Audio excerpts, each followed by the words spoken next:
It's Friday. Welcome. Welcome back. We had a pretty good stream last week.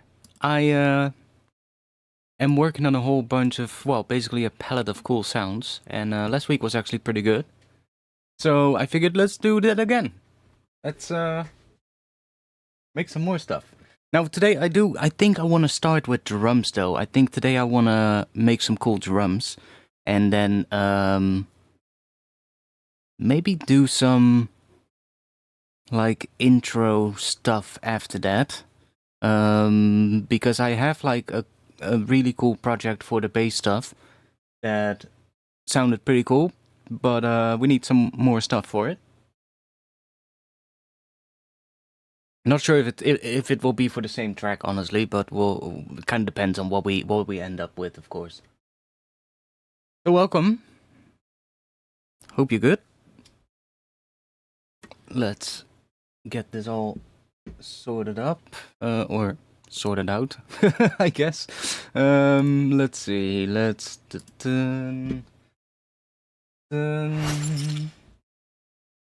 It looks. Yeah, okay, that seems to be alright.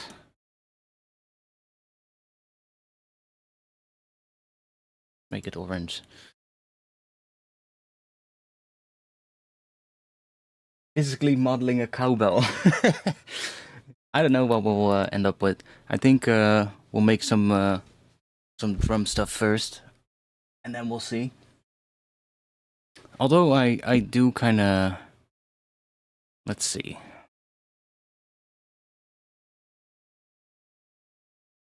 We do need a bit of a key to make the drums too, so let me just make a quick. Wait, let me grab my headphones.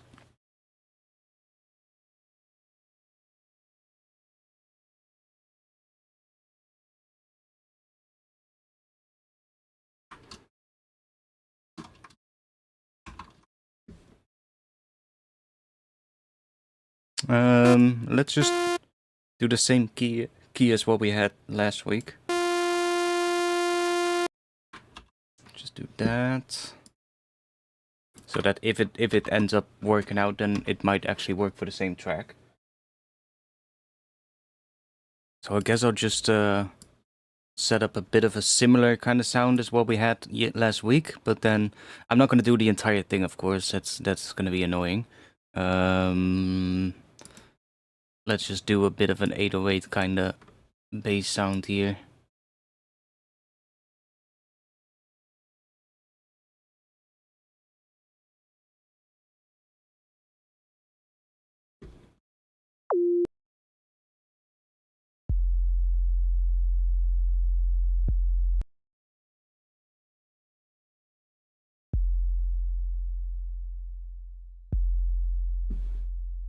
And then we'll just add a little bit of distortion here.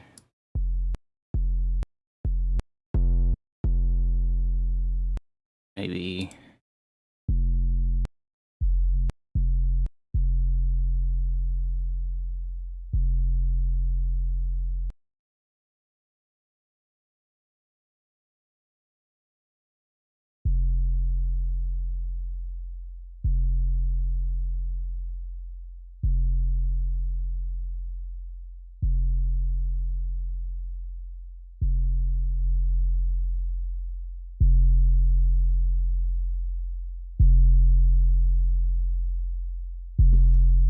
So we have something in the key of F.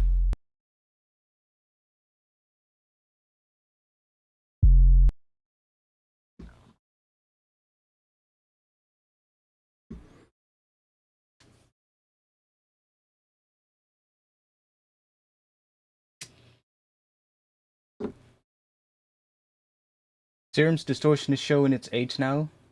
What? What?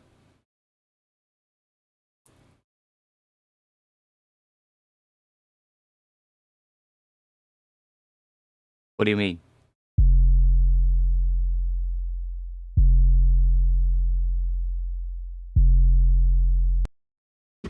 Let's see. What should we use?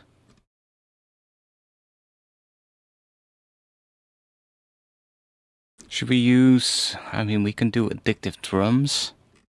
Which I still haven't updated, by the way, but fuck it. We could do that, or we can use a break sample and start from there. Let's see.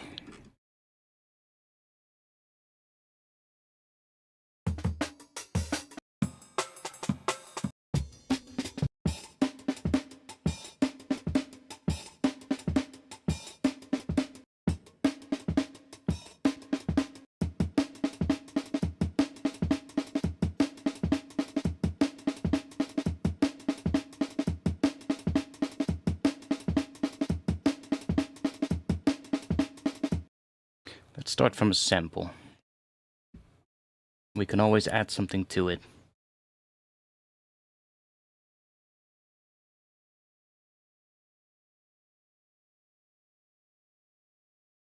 Yeah, making breaks from scratch is quite fun, but it's also a really long process. Although it can be pretty nice to do.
Okay, let's quickly do kick, another kick, that's a snare, and I guess a hat, yeah. That's our ghost snare, another hat. Luckily there's not too many in here. I guess that's another kick, but it's kind of like a ghost kick, so I'll do that, and then here we'll do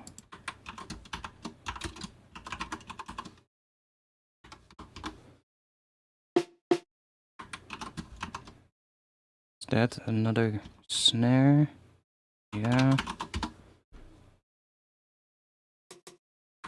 We'll have another hat. That's another ghost snare. Another hat. And I believe the last one is also a ghost snare, yeah. Cool. Let's go and grab all the kicks. And I'll drop the ghost kick in there as well. Or not. Let's just do that. That is our kicks. And we have all our snares, which are these two. So that's gonna be snares. Then we get all the hats.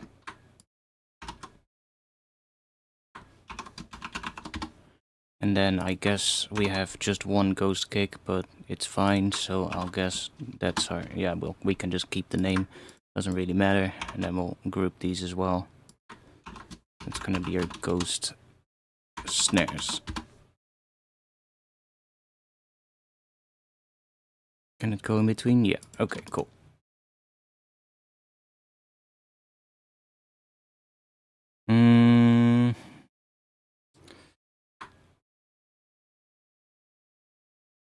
I am going to make sure that these are labeled. Wait, is that a ghost kick or is it just a kick, actually? Might just be a kick.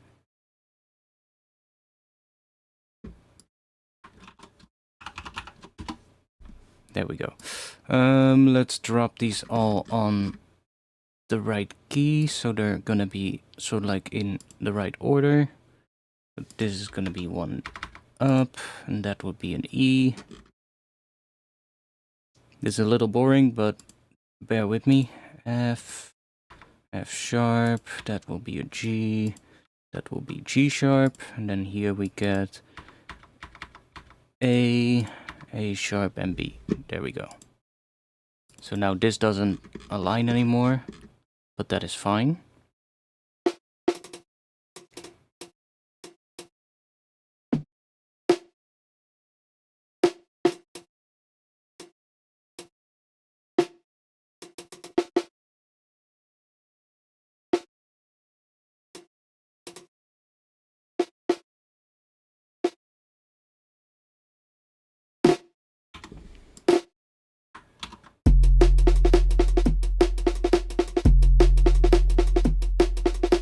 Now we can also process them separately from each other. That's why I do this. Makes it a little bit nicer. So we can, you know, do processing on the different ones. We could even group these two because they're both kind of snares.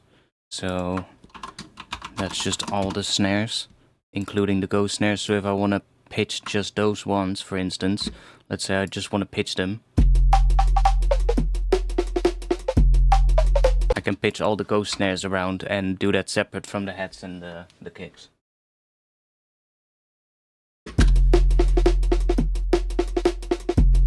Like for instance, I might not want to do it on the kick, so just... Oh, that's on the kicks actually. Let's do it on the snares.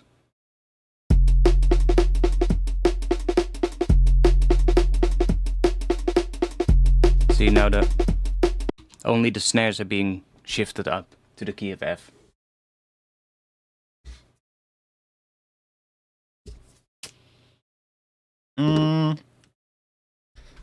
Let's go and do some processing on this, just to make it a bit bigger.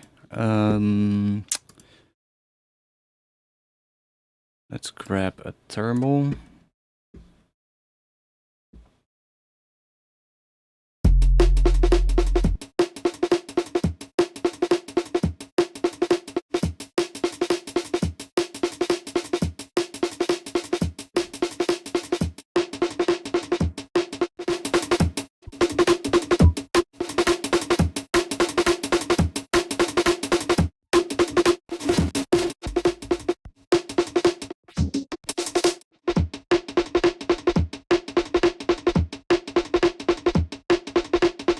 Lacks high frequencies, but I do like what that does.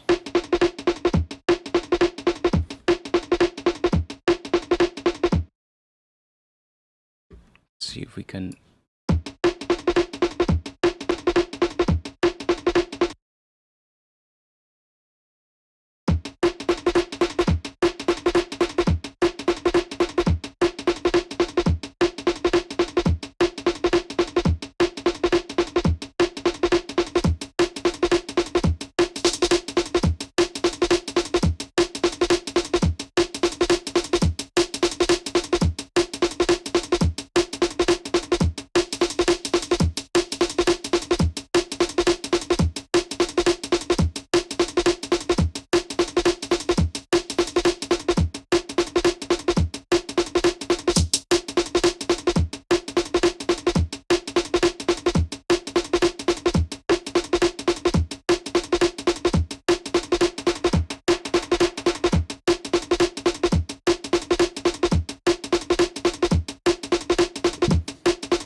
Let's chuck a vocoder in here, see what we can do with that.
Don't mind that.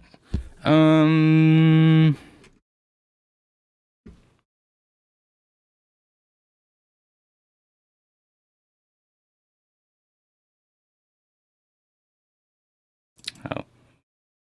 put it there.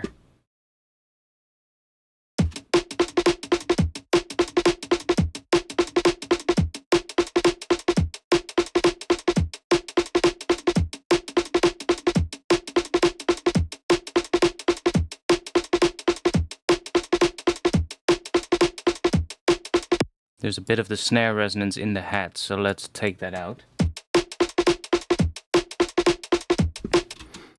And then, let's see, the snares, we probably don't have to do all that much to it.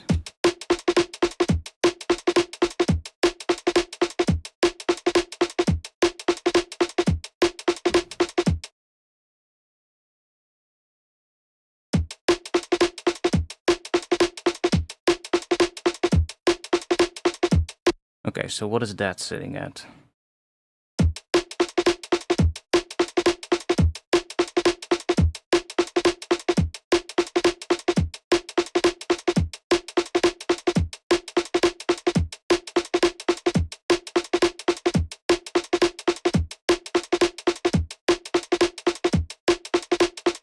Looks like about E.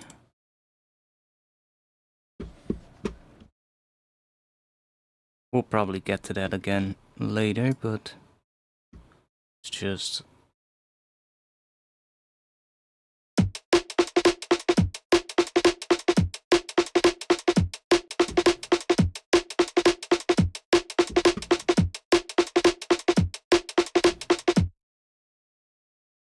Okay, let's see. Let's try a longer pattern.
I'm thinking what kind of pattern would be nice.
We could also do it on the same track, actually. Here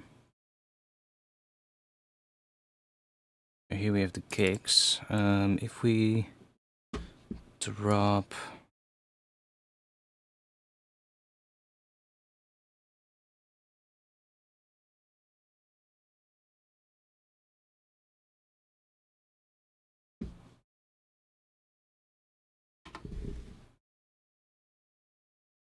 actually, it might be better to have it separate.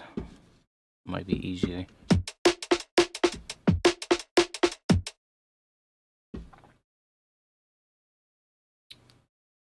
Should be able to go in here now and choose the kicks pre-effects in...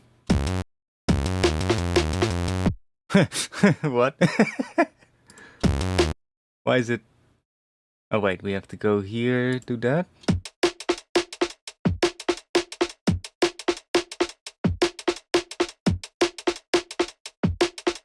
Why is it not grabbing the MIDI from this one?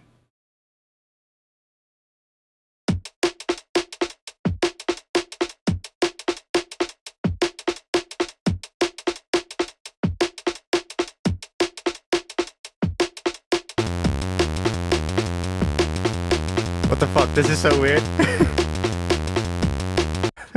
Why is it grabbing the MIDI from all of it though? We're taking the output of the kicks channel here. But for some reason it's grabbing the MIDI from everything. Why is that?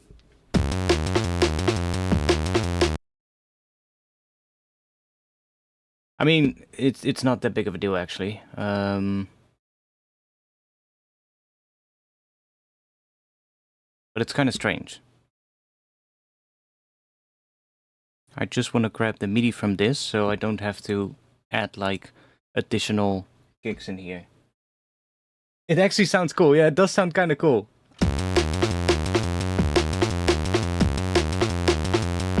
I agree. But let's see. How do we do that? I can grab a pitch device here, but I'm kind of certain that I was able to do that by just taking, yeah, that, and then grabbing from the group where the kicks are in, Right, so that will just be from here.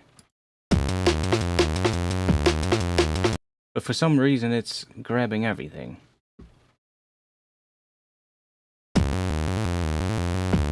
See, even if I do that, that's kind of strange. Huh?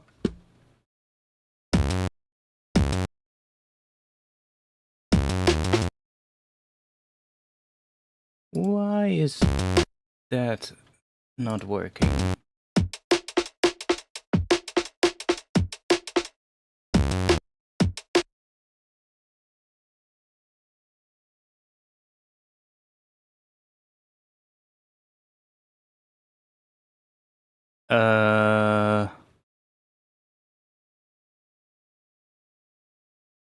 Wait, I guess because the MIDI is still running through here, it's just that it's not making a sound. That's probably why. But still, I'm pretty sure I was able to do it. We can fix it though, probably. Do we have... We don't have that range in here. I can just put a pitch device on here. And then that would be, what, C1 or something? Can we not type C1? That's annoying. C1. And then a range of... We have 3 kicks, so that would be 3 semitones.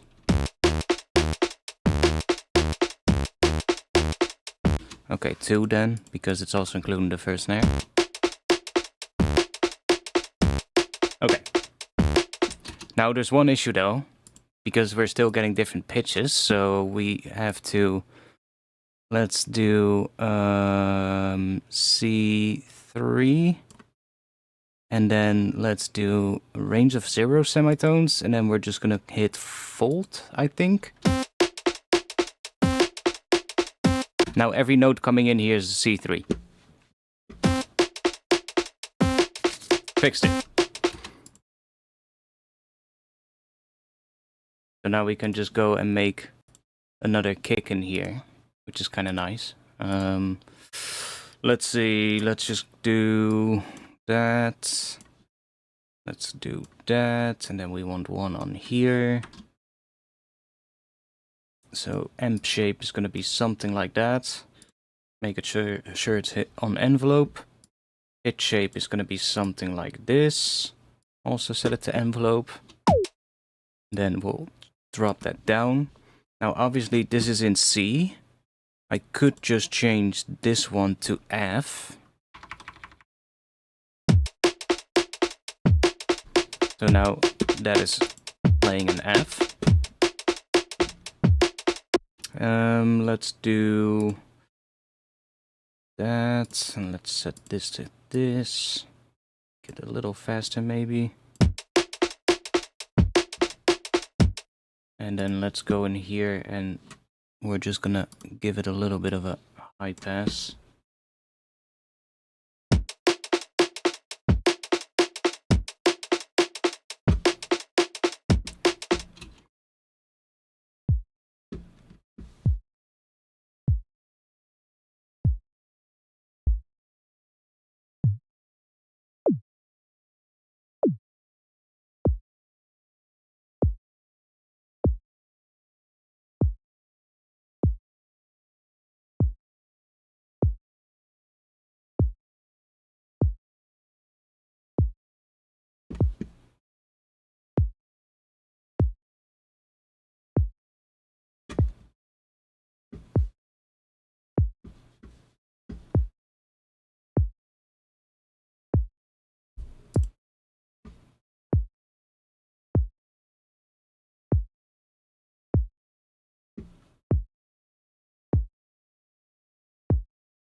Now we're gonna have to make it work somehow, which is gonna be annoying, but we'll get to it.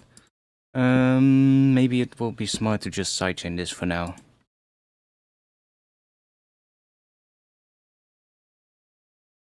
Just need a single sidechain.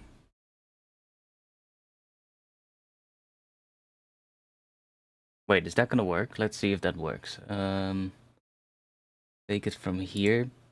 So this will now send MIDI to here, and then the sidechain on this is listening to that. Should work.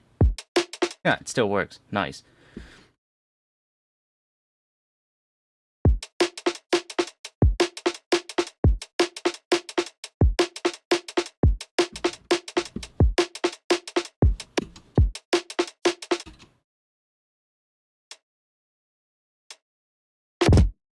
But now we can just change the pattern in here, and we don't have to worry about changing the same one on here.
Yo, medic.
Okay.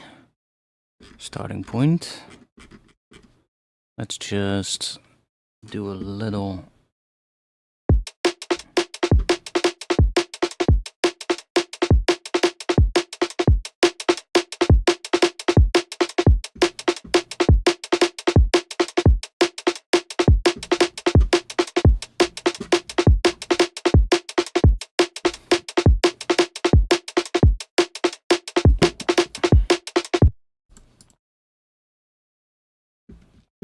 Let's add some more stuff to it. Let's grab...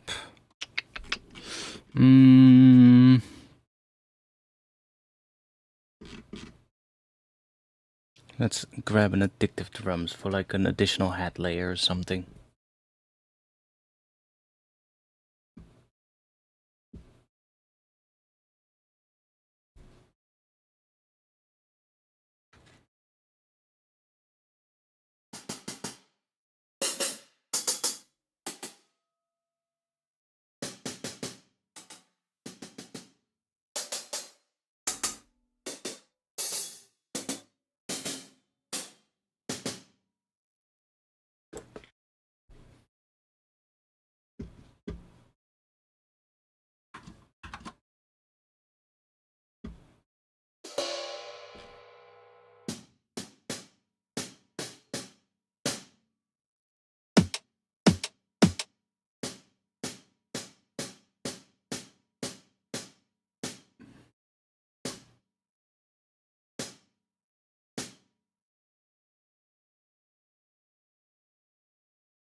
Needs to be louder first of all.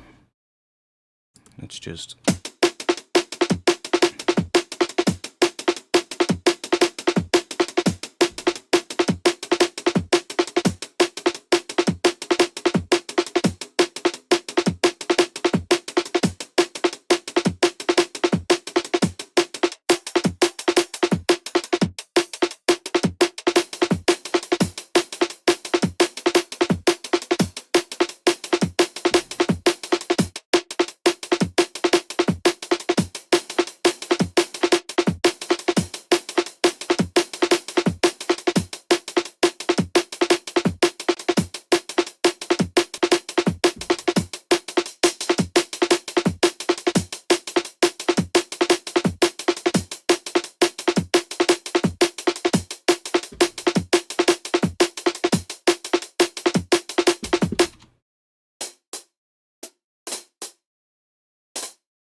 Why is this one now suddenly not working? Oh. We just set it to in, it works.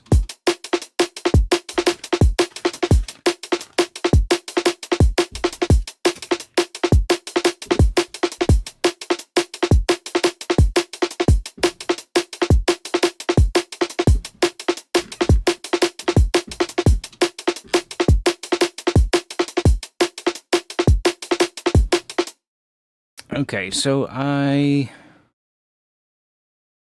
let's see if we can fix this. Let's go to the snare and let's add Pro Q.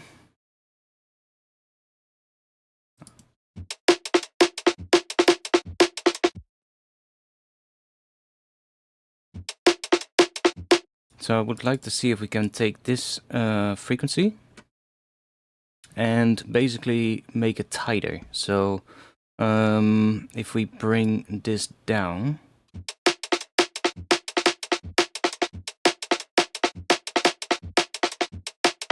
and then we use this,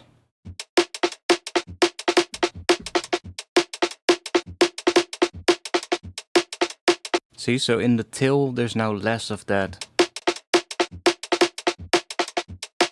frequency. We can go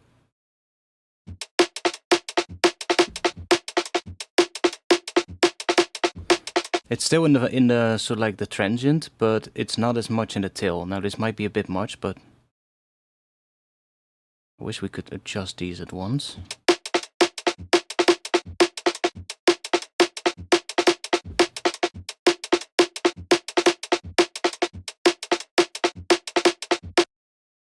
Starting point.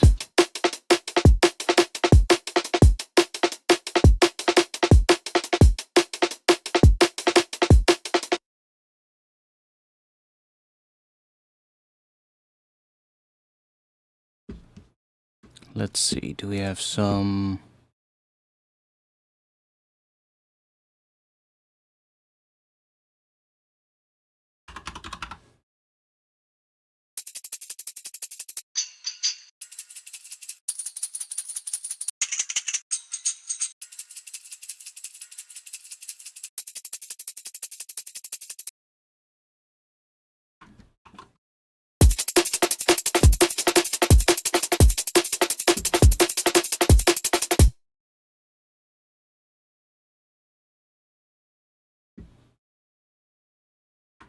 I'm lazy today, I'm just gonna do...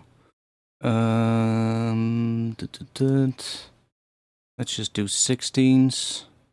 Apply. There we go.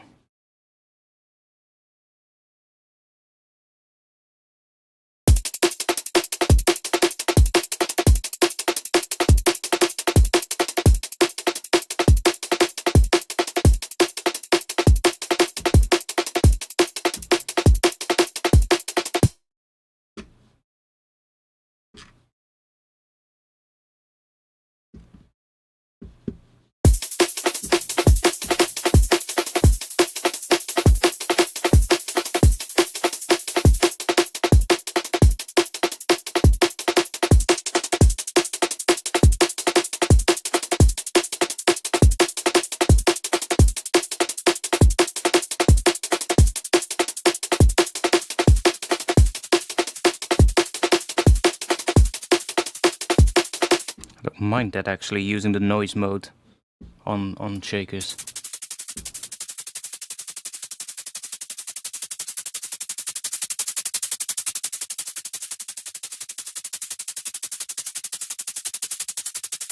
What does that unvoiced thing do actually? Sets the volume of the unvoiced noise generator. What does that mean?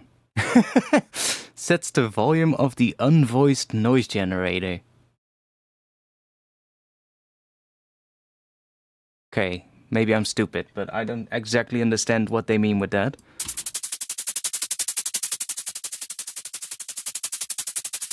Does sound cool though.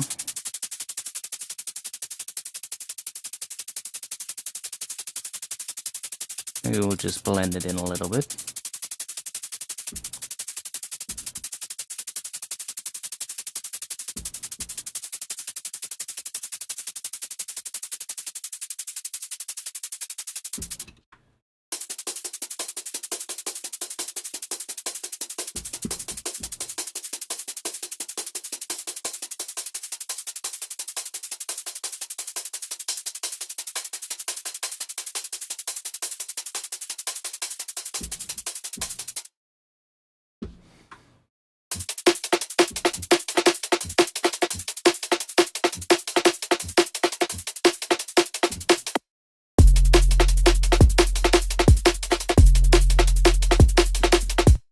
I guess we can start doing some group processing and seeing what we end up with if we do that.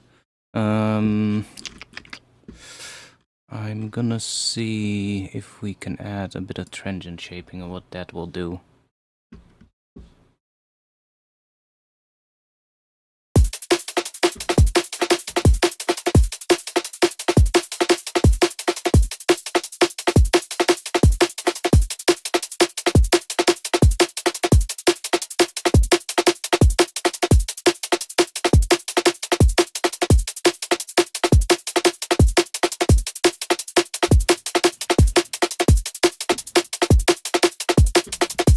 That's alright. Let's grab a little bit more distortion maybe.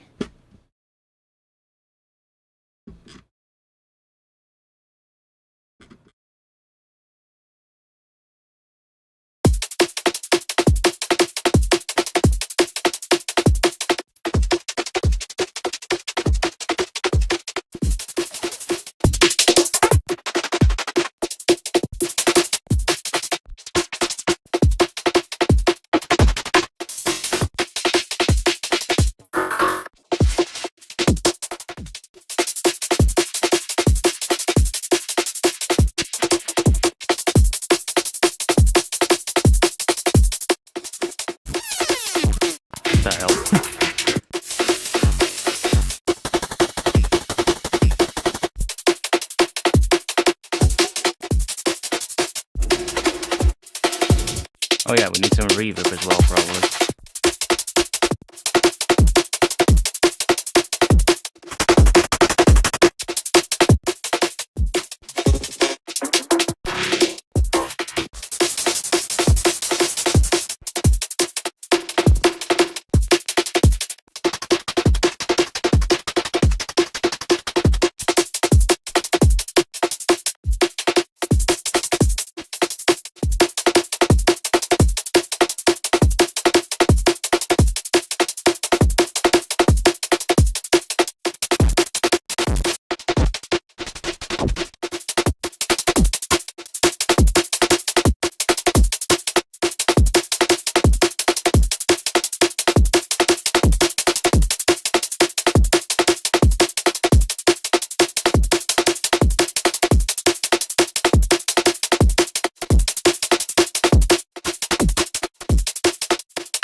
Thinking about what pitch I want that to be.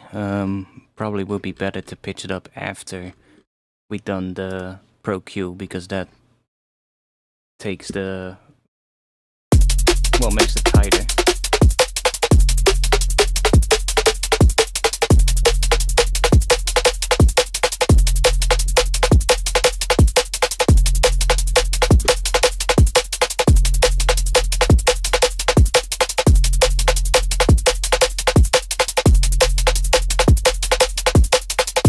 If I'm gonna do that, then I probably would make it even shorter. Like, I feel usually the longer, or the higher pitched the snare is, the shorter I make it. Let's see, we can chuck on a transient shaper after here.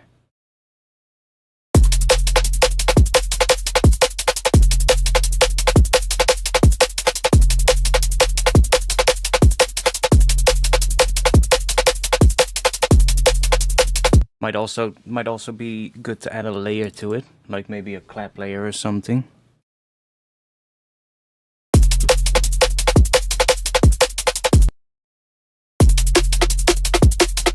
Although I don't mind that pitch either.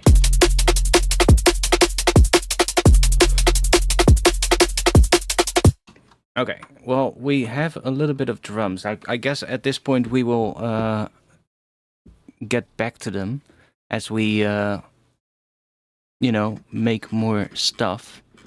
Let's see, if we're gonna do this kind of thing, then maybe we'll make this one a bit more interesting.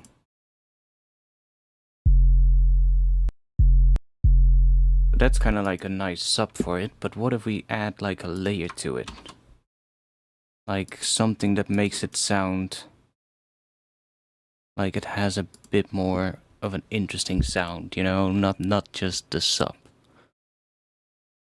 Let's see, let's add this. Well, I guess we can better maybe copy this one. Or we could even do it in the same patch because we are only using one oscillator. Yeah, we're only using one oscillator. So if we just send this one, let's do none and then send it to bus 1. Then we move this to bus 1. There we go. We still have the exact same thing. And then we can use the other 2 oscillators to create like an additional layer to it. So let's just do filter. We'll have B running through the filter and then we'll send the filter to bus 2. So now we should, yeah, okay. And then let's see if we can make something cool here.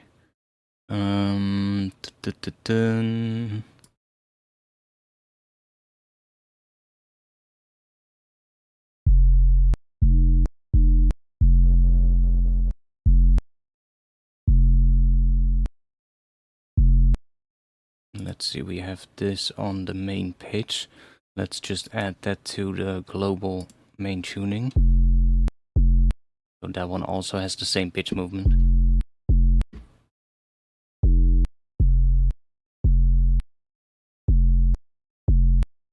Move that up for now.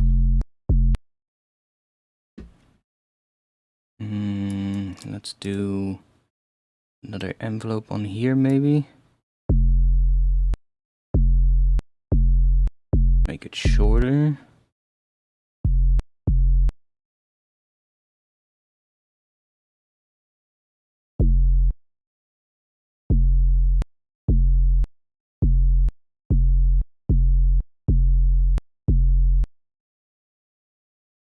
Let's see if we do some FM to this one. Guess we can just start with a sine wave.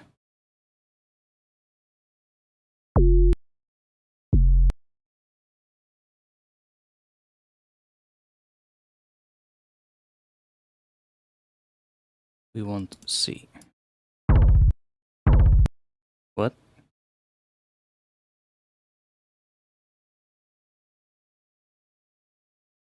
What?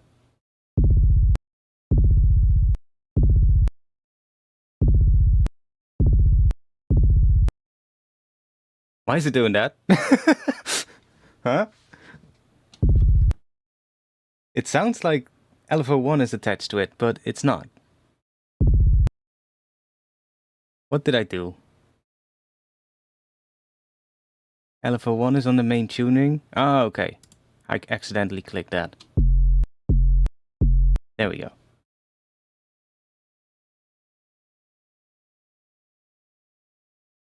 I was like, what the fuck did I do?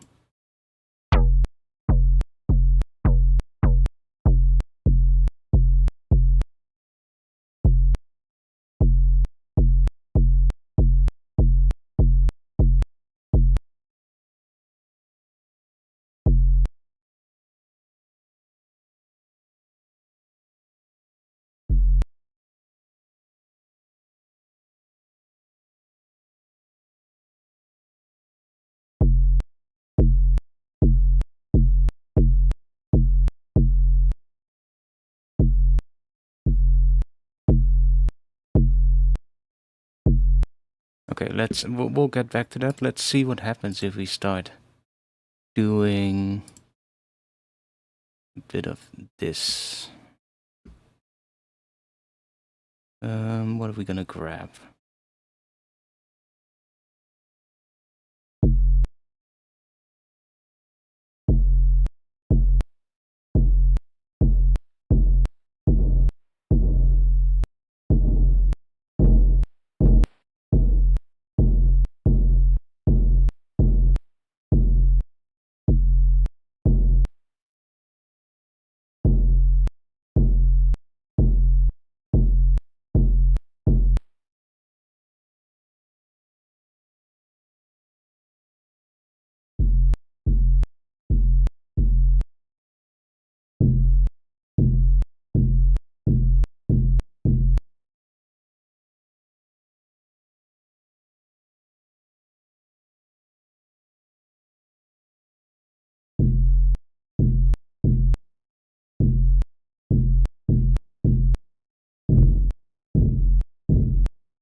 What if we copy the kick pattern in this? Which is that.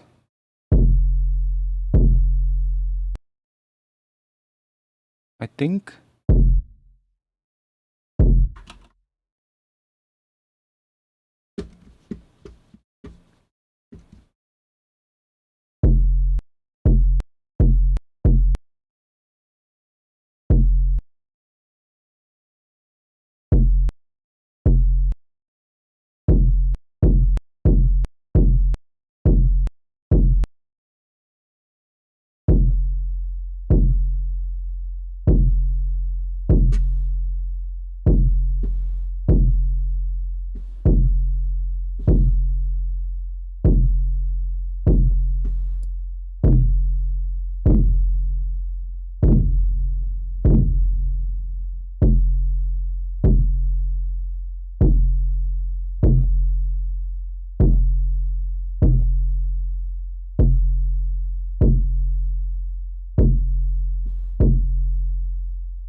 Add another one.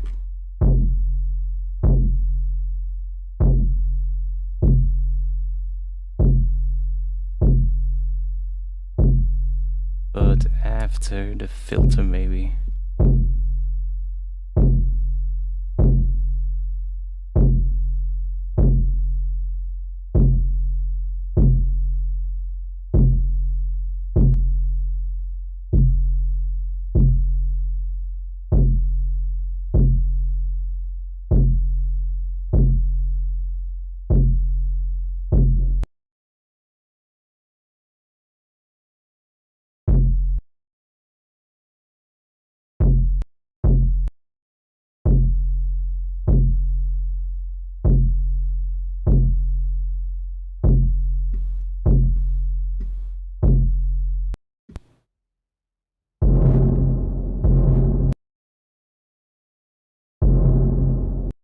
guess we don't need this one then, but let's just leave it.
What if we move this one to...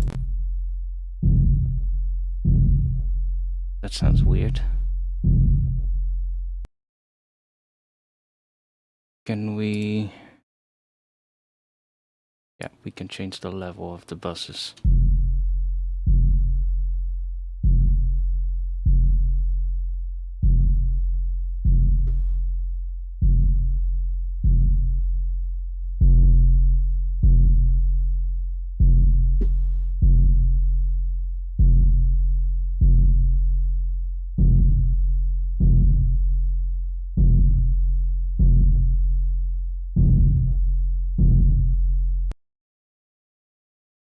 See what happens if we... Can we put that on here? We cannot. Okay. That kind of sucks, but we can put it on here.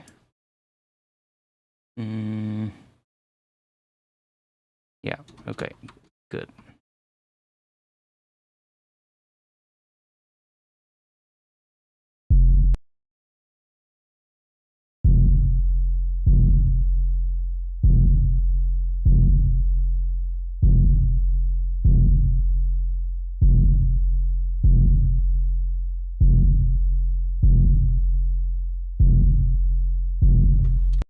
What if we have... This was the pitch envelope, right? Yeah.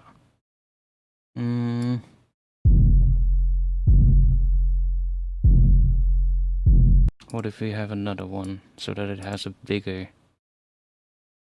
impact? Let's see.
We'll probably get back to this one. I don't really like this one at the moment.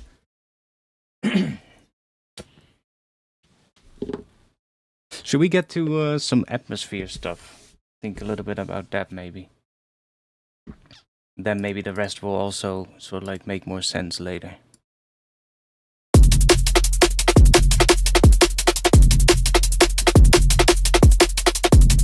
I mean, this one does not necessarily sound too bad. It's just that this is a bit long, maybe?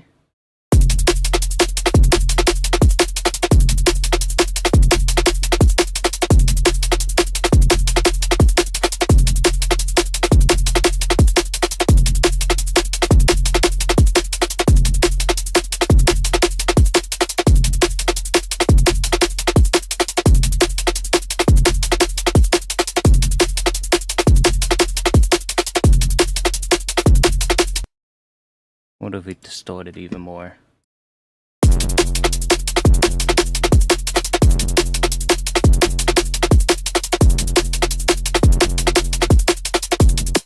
What if we do a splitter? Then we distort it in the highs.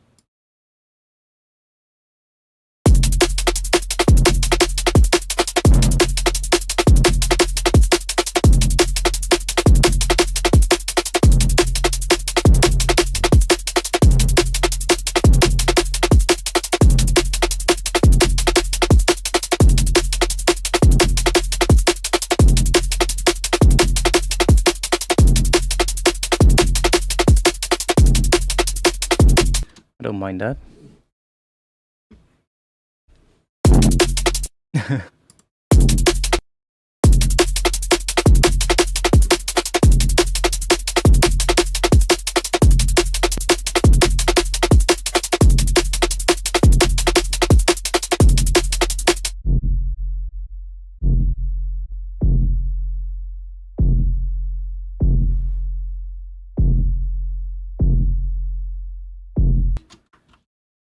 Okay, let's think a little bit about some atmospheric stuff or something.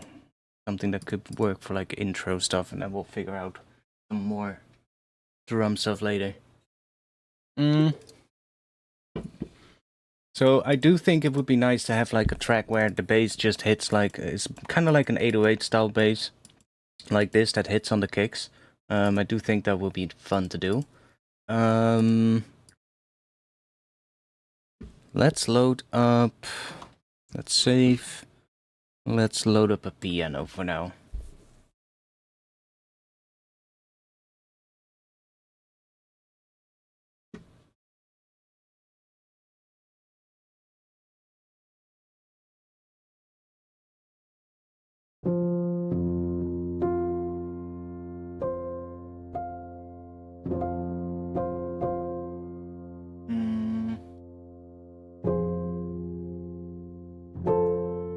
DJ.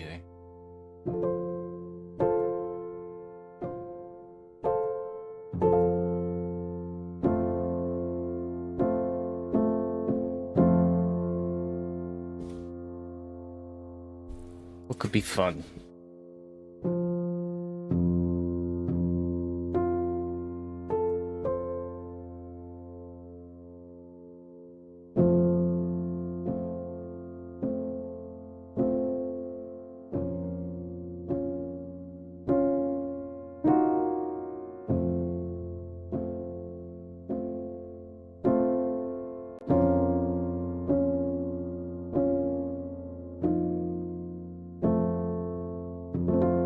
That's kind of cool. I'm kind of looking for like something where the bass stays on F, and if I can figure out like a chord progression that maybe utilizes that across all chords. So then in an intro, I guess we can just have like a drone kind of thing sitting in the bottom on F, and then have like the chords change on top of it. So what I was playing, kind of like just I guess F major. And then going to the 4 chord, which would be, what is that, B flat, I guess? But in the case of F major, that would be that, which is also major, right? Which doesn't really, I mean, it works, but it sounds a bit happy and a bit boring, right? So I was playing the minor version instead. Then you get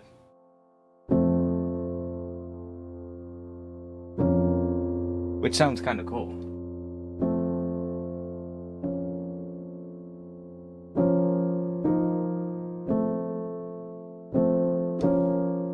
I guess you could even go to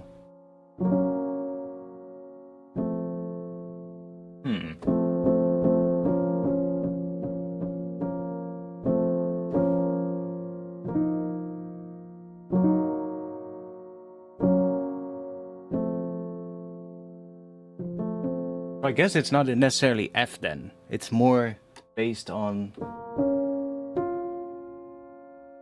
D flat or A sharp minor. But it feels like that F is actually the place where it wants to return to. So I guess it's still F major, but then we're borrowing that from, what is that? Parallel minor. So we're borrowing it from F minor.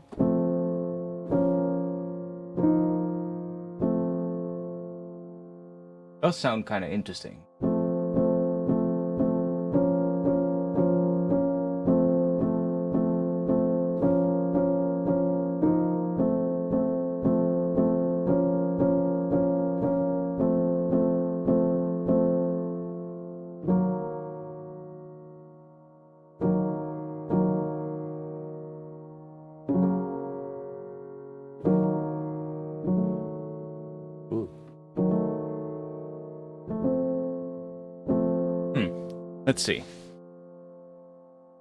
Let's see. That could actually be fun. What do we start with? Do we just make a bit of a drone first?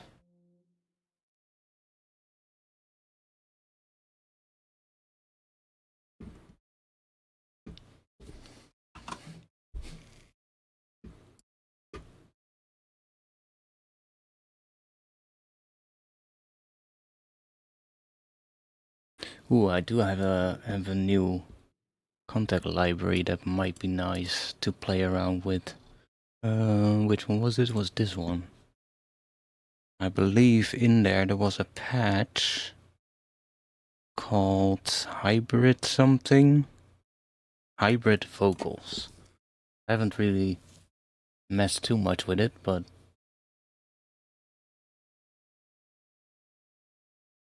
I believe it does have some cool things.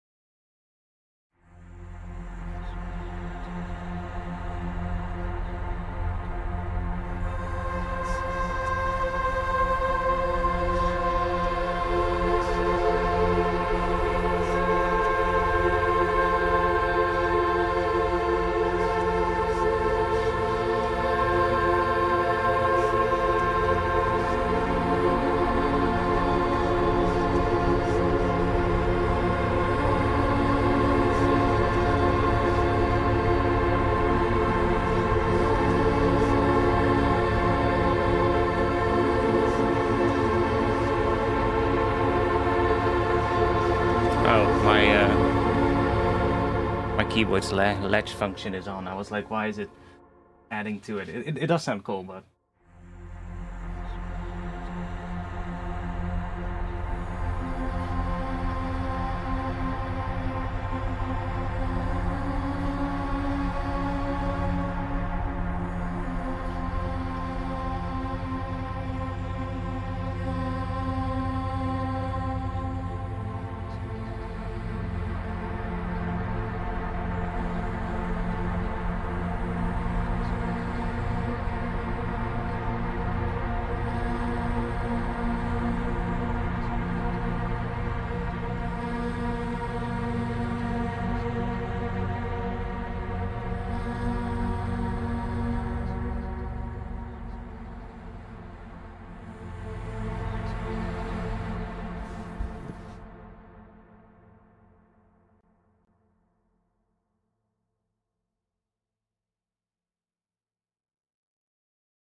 interesting library though. Sounds pretty interesting.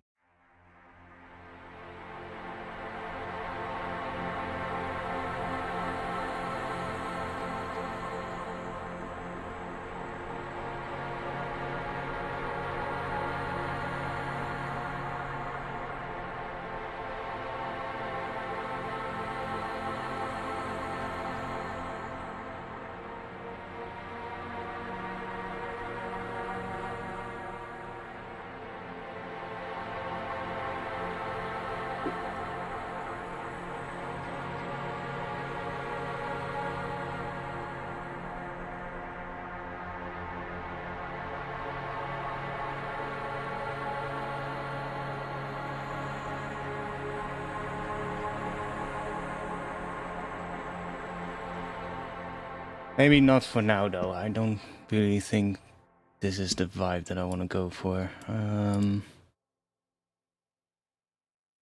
Let's see, where was that? I think this one had some cool...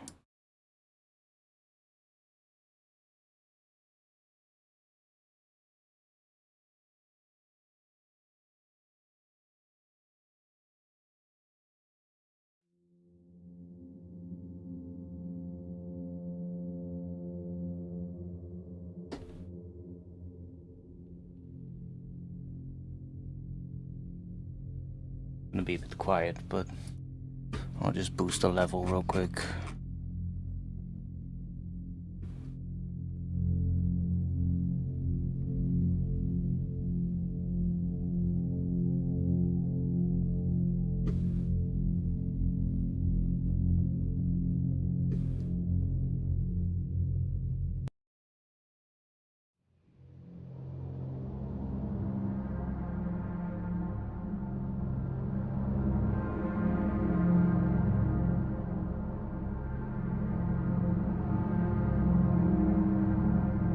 Also, chat, you're quiet today. What up? Something you want to talk about?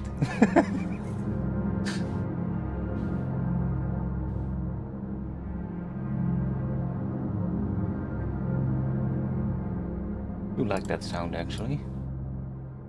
Is this... that is... Okay, let's do... That would be 16 bars.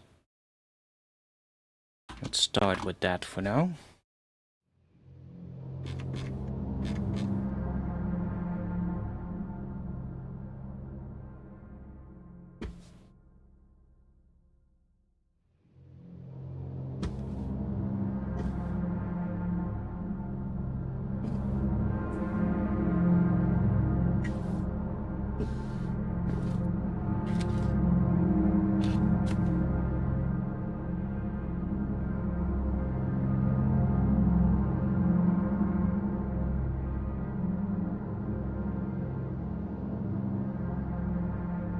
Hey, do you plan on making more stuff on Faceplant again?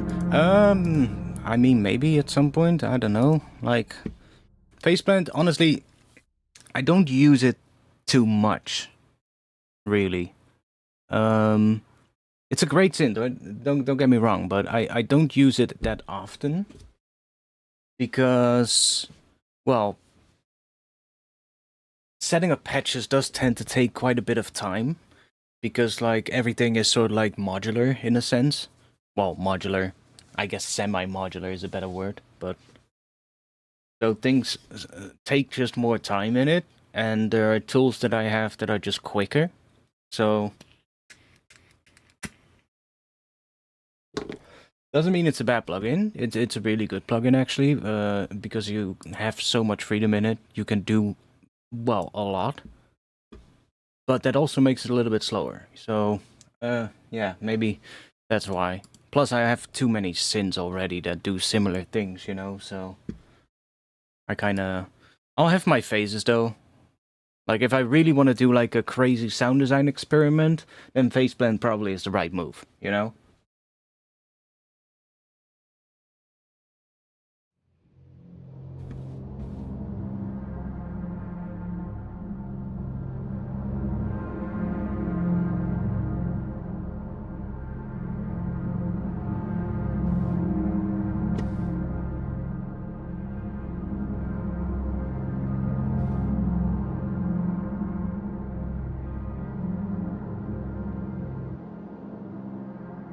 Oh, that's the mids, my bad.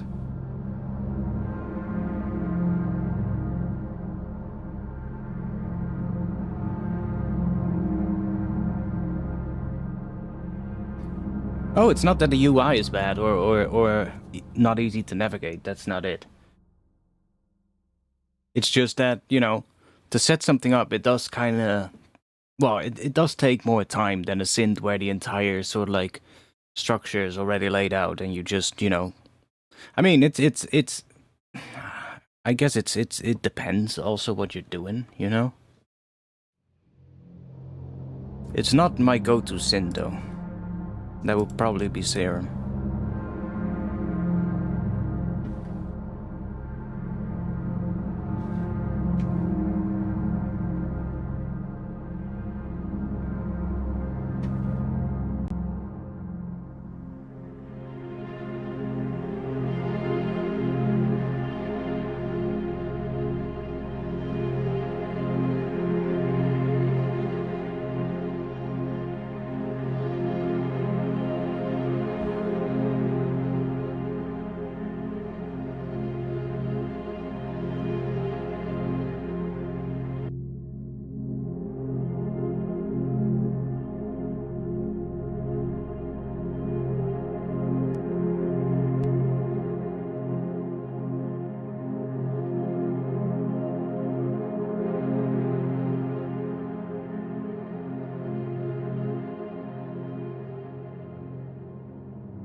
Okay, so we have two layers here. One of them is the higher thing and the other one is the lower thing, I think. Let's see.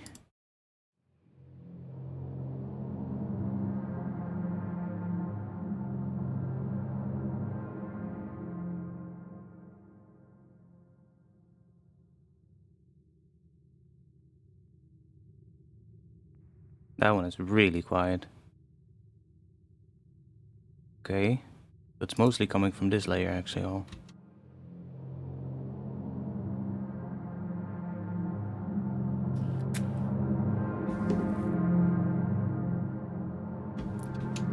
Let's go and add a bunch of reverb to it because I kind of want to change it up a little bit, so let's just add a bunch of reverb to here.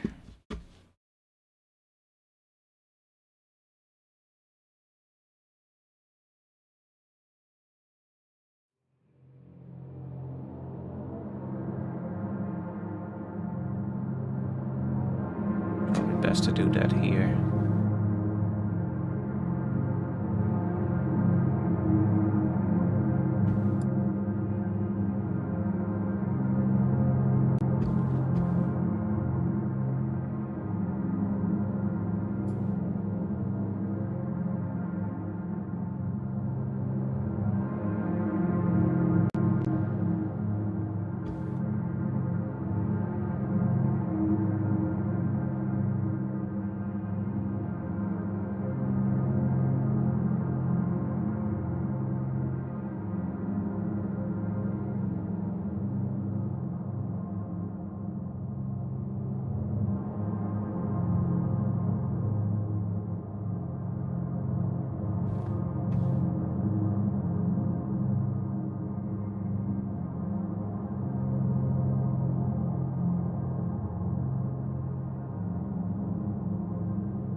I really like this plugin for when I'm making atmosphere because it just allows you to change it all up a lot.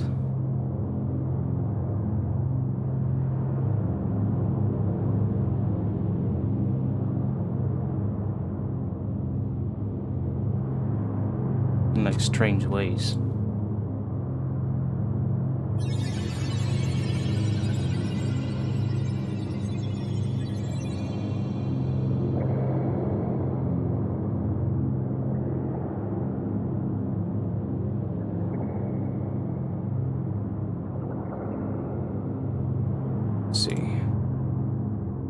Didn't we have... Yeah, we have a step sequencer. See if we can...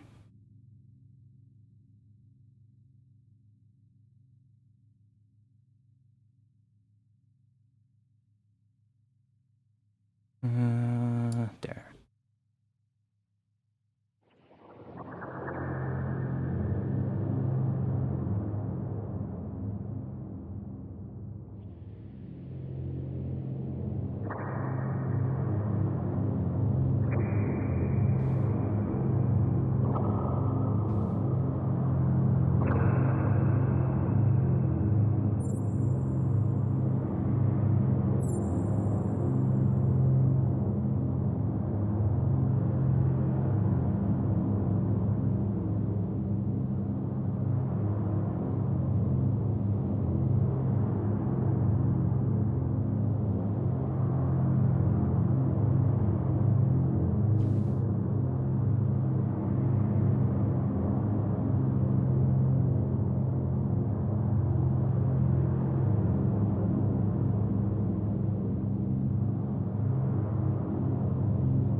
I think this might also be changing the pitch because we're doing 50% here. Let's see.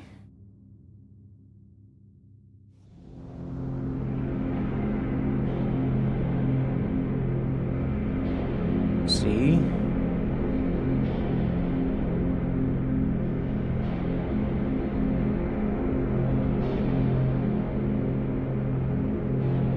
Let's add another little thing underneath it so we can hear if that's still sitting in the right pitch.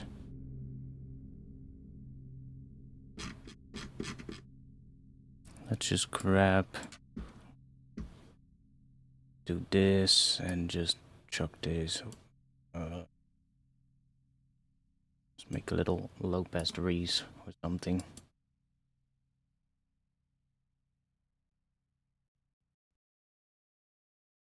I guess we can just copy that.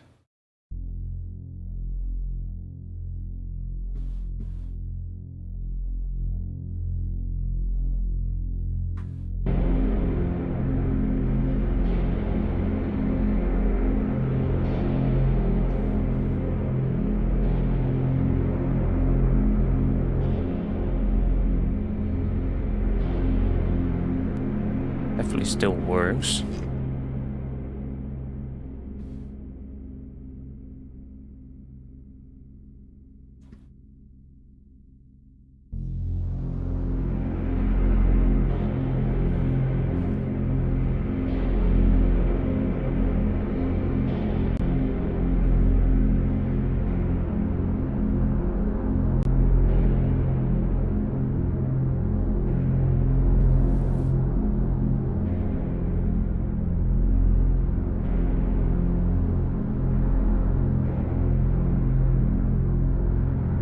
Yo, Bites.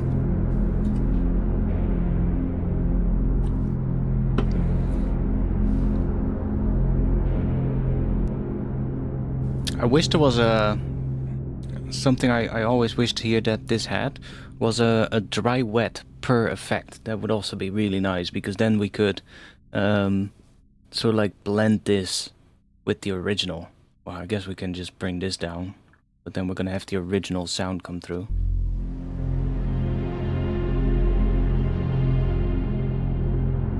I could change that up. I could add another one.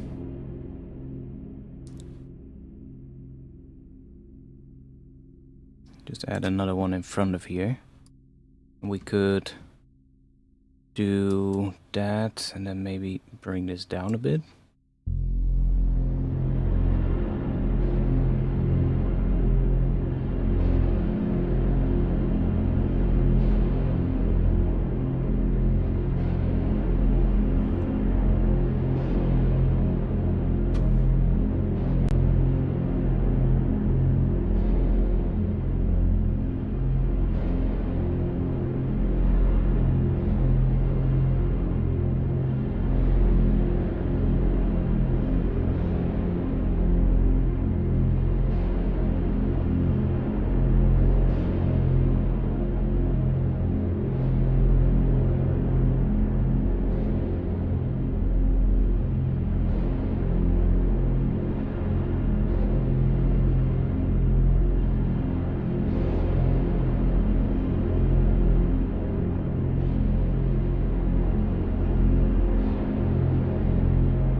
I wish this was able to work the other way. Right now what it does is it adds a little fade in to the start when this hits, but I wish there was another way to make this more plucky so that the end sort of like fades out.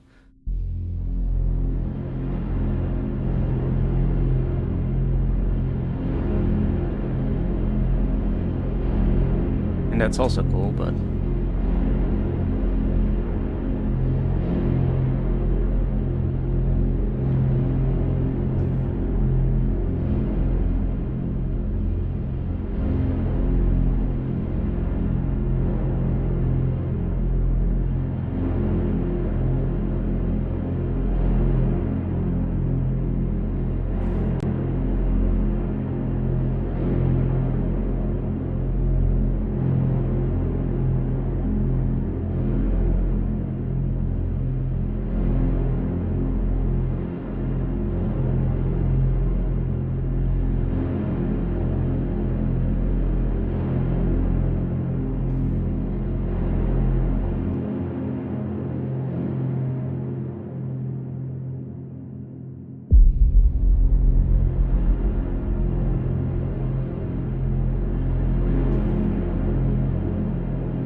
why does it sound...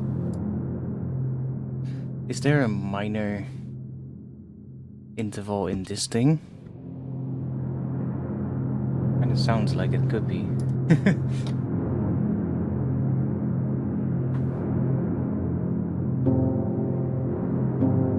Yeah.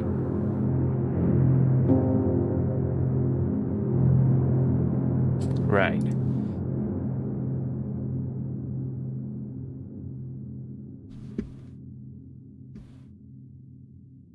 Doesn't matter. We have a ton of other sound sources here. Let's grab something else. Or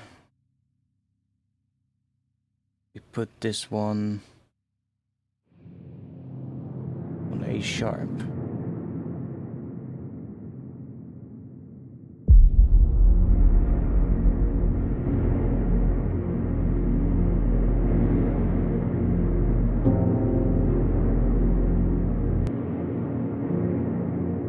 No, we want to have something without a chord in it, which I think there are plenty of here.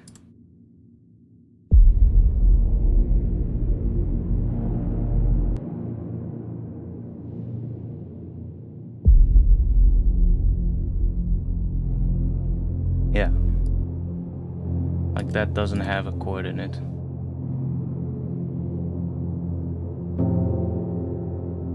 I think.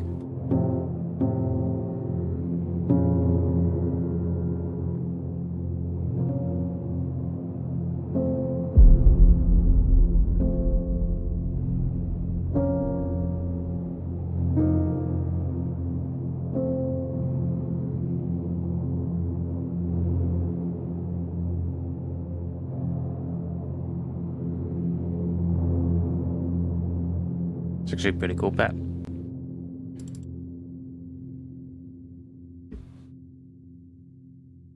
We add a little bit of a percussive element. I should have a couple of these higher.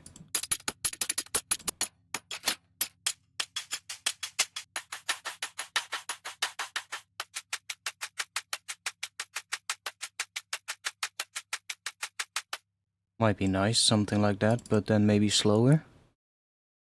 And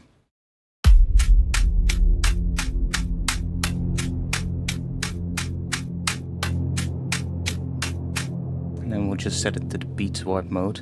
And I guess I'll just quantize this real quick so I know that they're all in the right spot.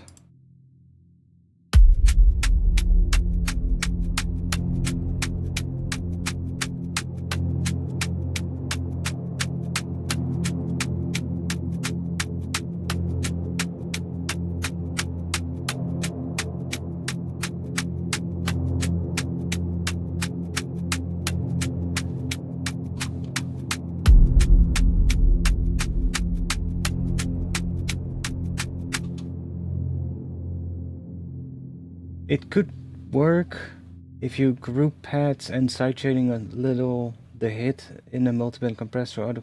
Maybe, yeah. I'm not too concerned about that now. This is just there to kind of emphasize the first hit, basically. Let's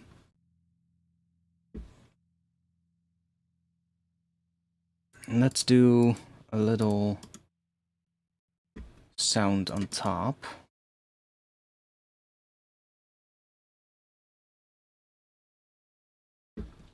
That maybe starts introducing the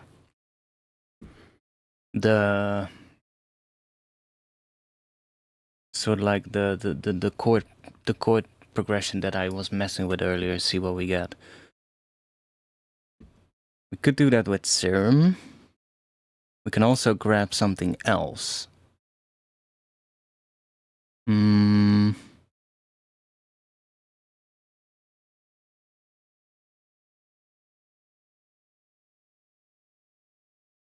What if we do a vocal?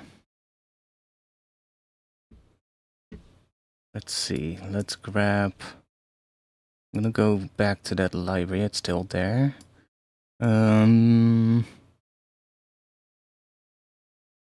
We just grab one of these legato patches and sample a long note.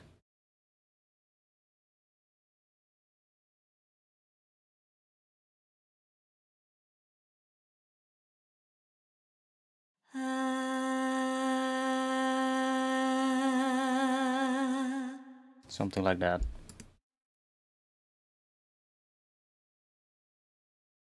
Why did that change the BPM? Don't do that, please.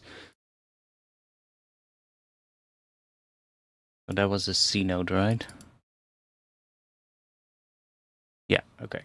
Let's just freeze that. Or a bounce track in place.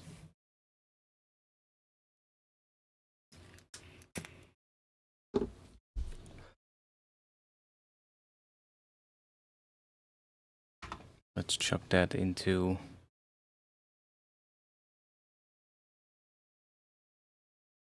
here.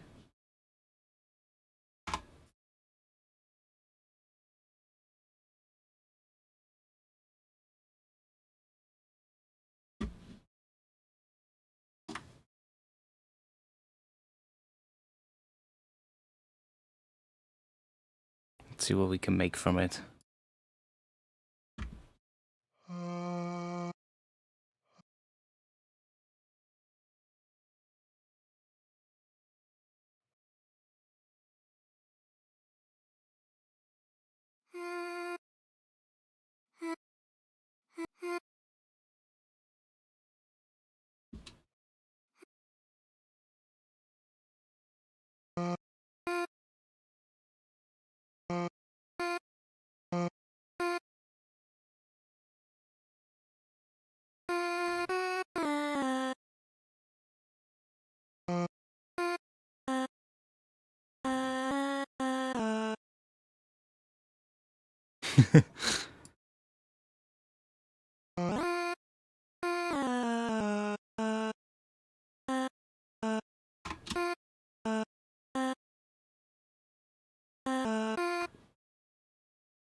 Let's add a shit ton of reverb first of all.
Oh, my bad.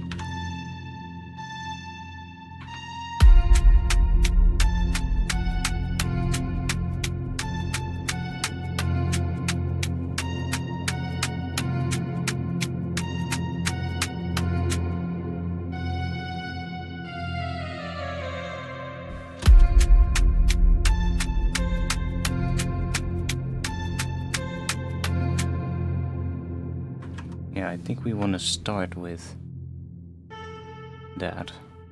And then go...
What if we just...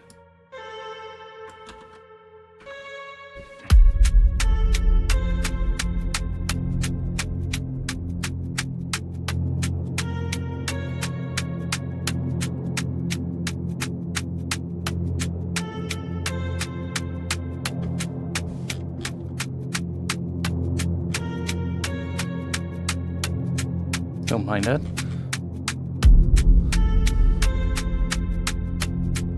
Obviously we would want something here on the first beats, I think, but I mean we could just chuck this in for now. But that's kind of... Guess we want to have something else.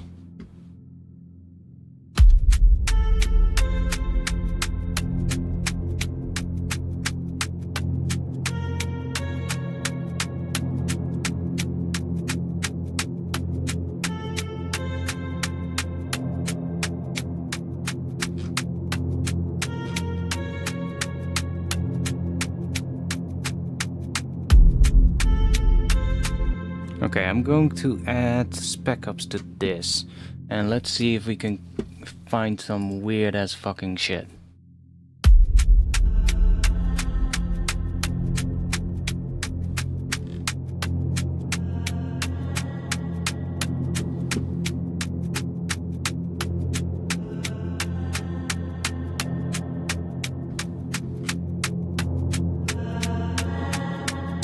Okay, I might just chuck this on for now because we're gonna mess with this preset and there might suddenly be a big volume boost. Don't want to hurt your ears.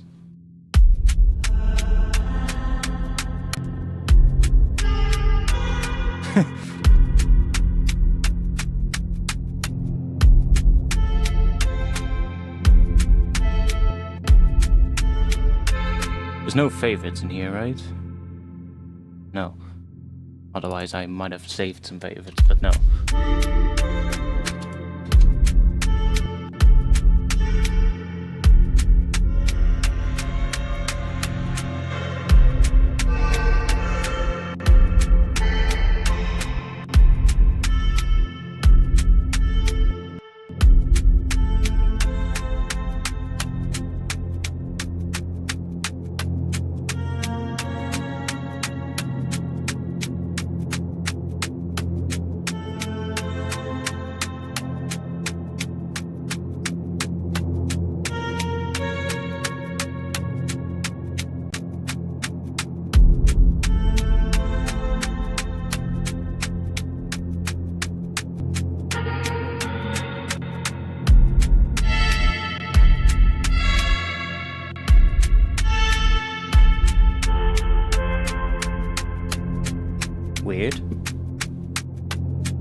Okay, when in doubt, let's add an infiltrator.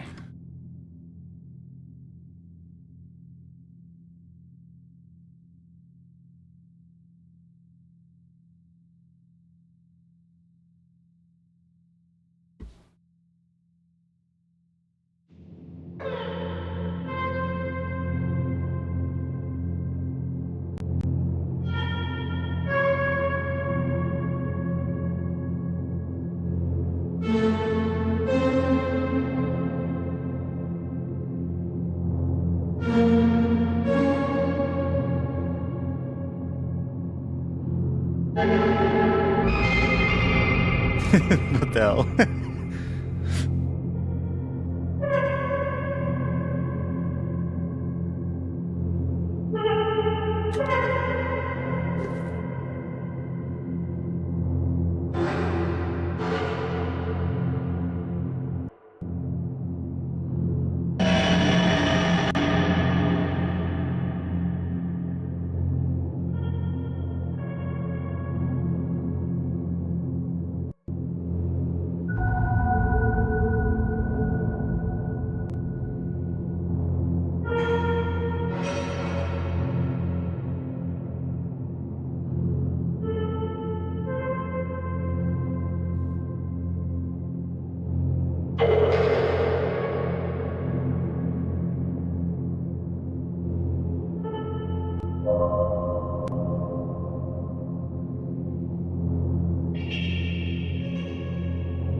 Don't mind that.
so this one, we're just gonna disconnect this one.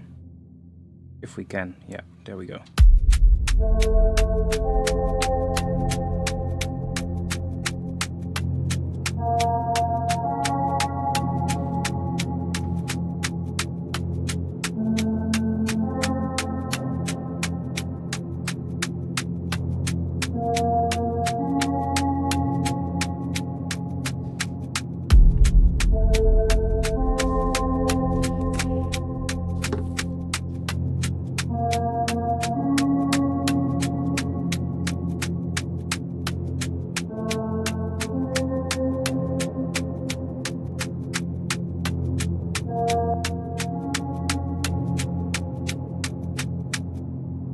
Infiltrator is kind of like a multi-effects plugin, and it's actually really interesting because it has like a shit ton of effects. So if we grab like, let's just grab a blank one. Okay, so that's not doing too much now. So you basically have like these different lanes here, so 10 different slots, and then in every slot you can put any of these effects. So that's kind of the basic thing of it. But you also got like all these modulation options here. So let's say we add a comb filter. Then we have the cutoff here. And you have this thing, which is basically an envelope, which is this line that you see here. So now we just have a little quiet. Let me boost the level for you guys again. I guess we do need that. So, see, you get like a comb filter. And then we can use this here to, let's say, modulate it. So we could say, for instance, do, I don't know, do something like this. And then we use that to go up or down depending on what we want.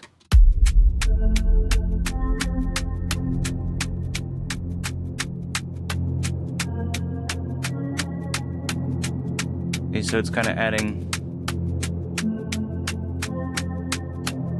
a very subtle, maybe not the best sound to show it on actually, but you can hear it, right? So, and you have all these different effects, so frequency shifter, distortion, reverb, blah blah blah blah blah. And then there's also these sort of like spectral effects here, which are really cool. So I can show you quickly. These are actually really awesome.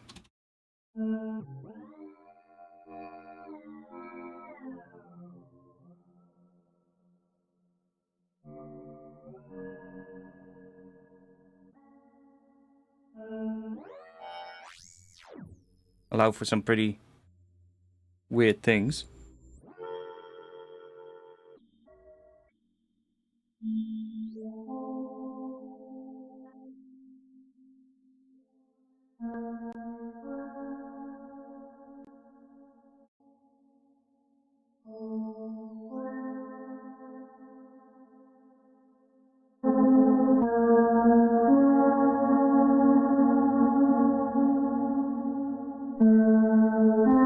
That makes it easier to hear.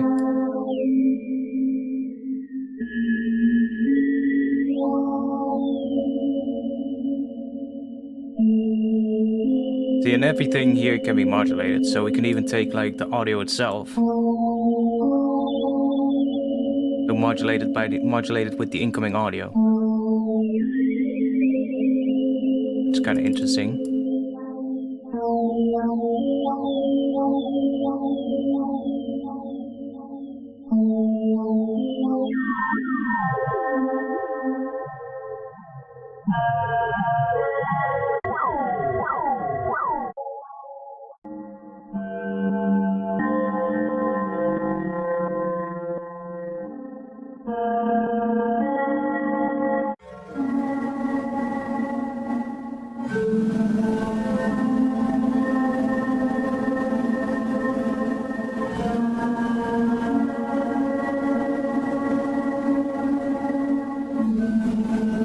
So you can see that there's quite a lot of possibilities.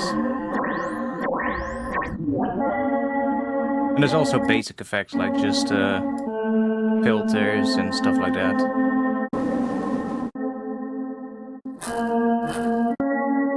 And you can combine all of those. So if we just click randomize, we get a preset. You can see here, so first of all, we have this sequencer thing where you can sequence these different effects. If we just turn that off for now, then you can kind of see what we're doing here. So here we have a delay, we have a slow effect, which just slows things down.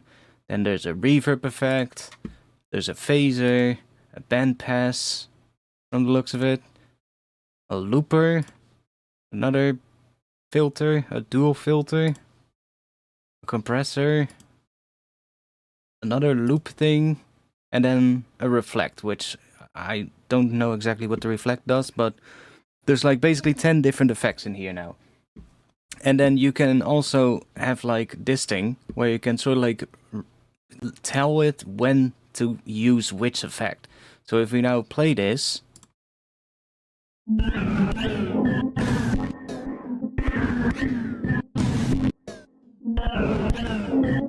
it basically just turns these effects on, so like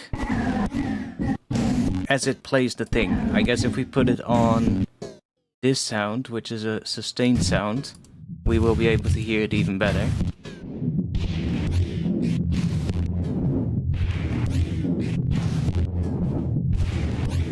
So it just starts using all these different effects. You can see them turn on and off. So it's a really powerful tool for like sound design.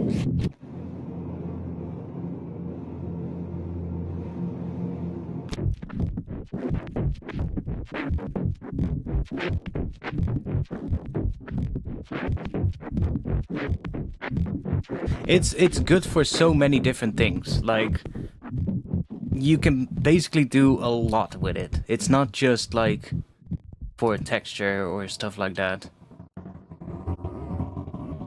You can use it to make risers out of just other sounds. Like if we take if we do init preset and we have it on this sound now, so this is 16 bars. If we then set this to speed to, let's do 16 bars and use, I don't know, what are we going to use? We could use pitch, use frequency shift. I guess pitch is a good one. And we just chuck that on here. And then use that going up.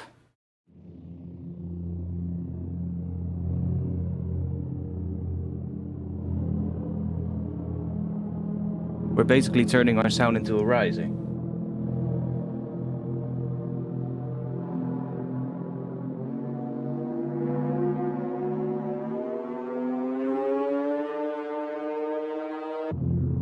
See? So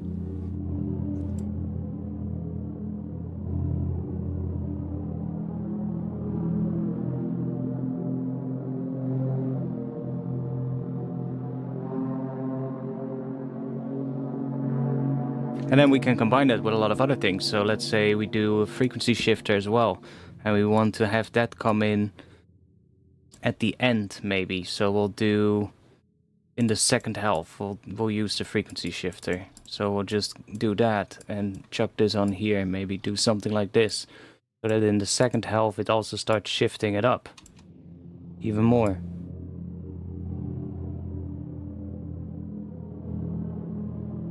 Let's add the compressor so we can hear better what we're doing.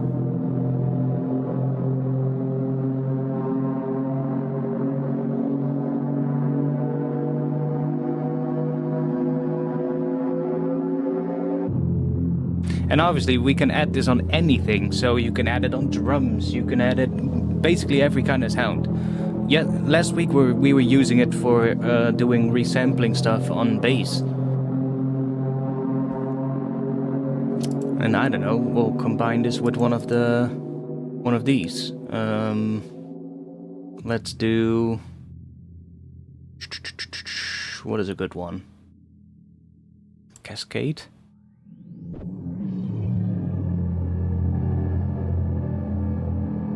Like maybe we want to add a rhythmic thing to this. We can do that, maybe?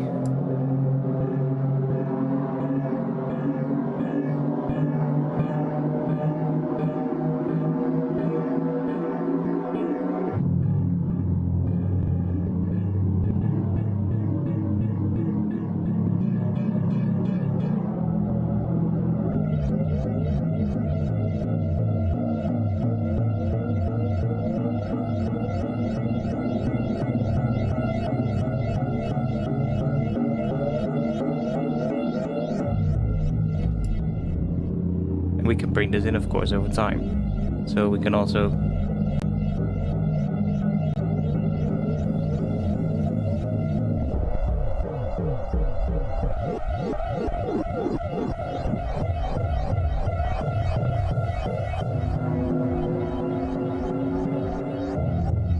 So you can see that this is really powerful. There's so many options with it. It's such a good sound design tool.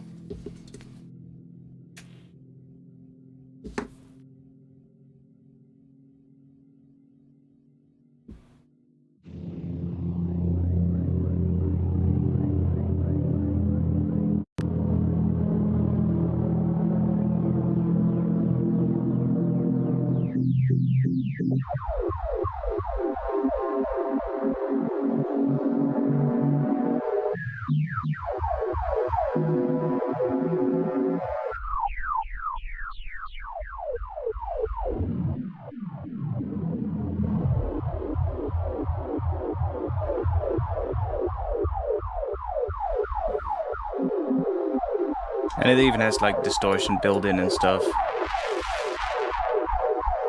So it's pretty powerful in that regard.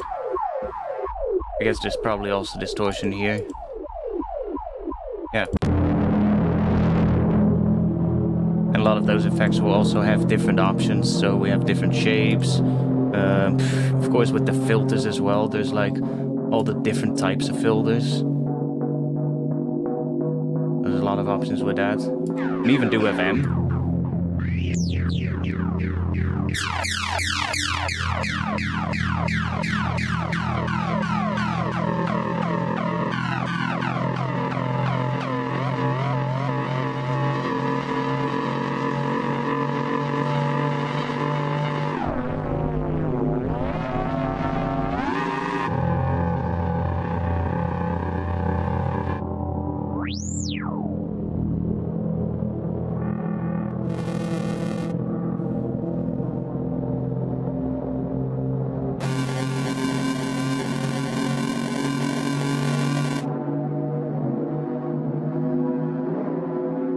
Not sure what the reflect does.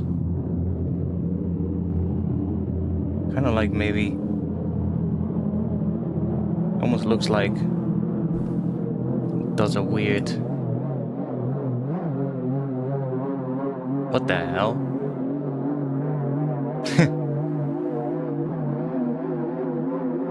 It's kind of like a reverb, but really short reverb.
So you can see how we can literally turn our pad into like a build-up element. And of course you have all the filters. So... let's say we're gonna do, I don't know, 16 again.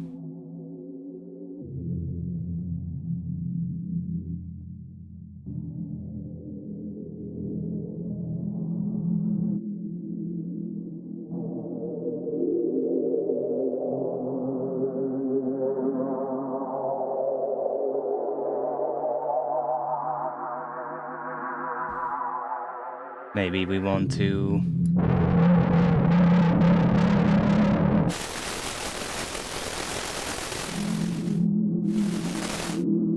add that towards the end. 16.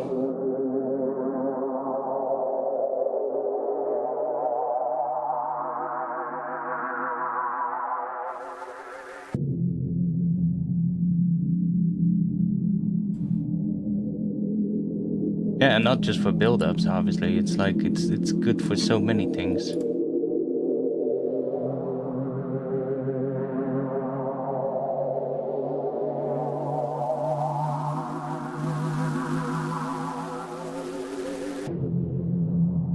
Maybe we'll add. There's also a reverb here, spectral reverb. Kind of weird.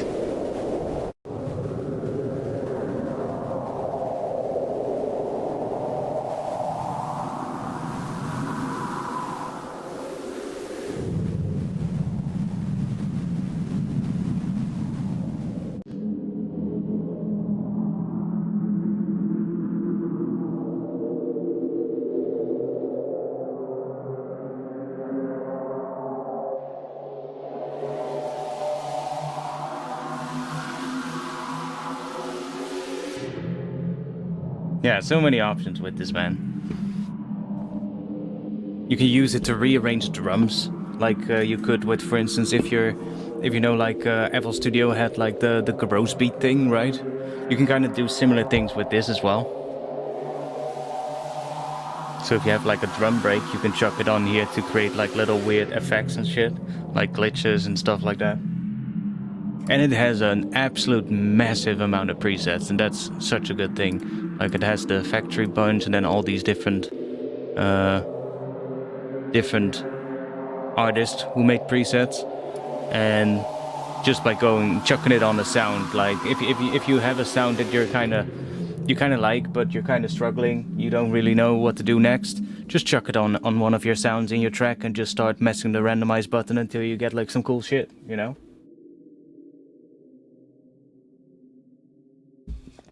It is a bit similar to Shaperbox in a way.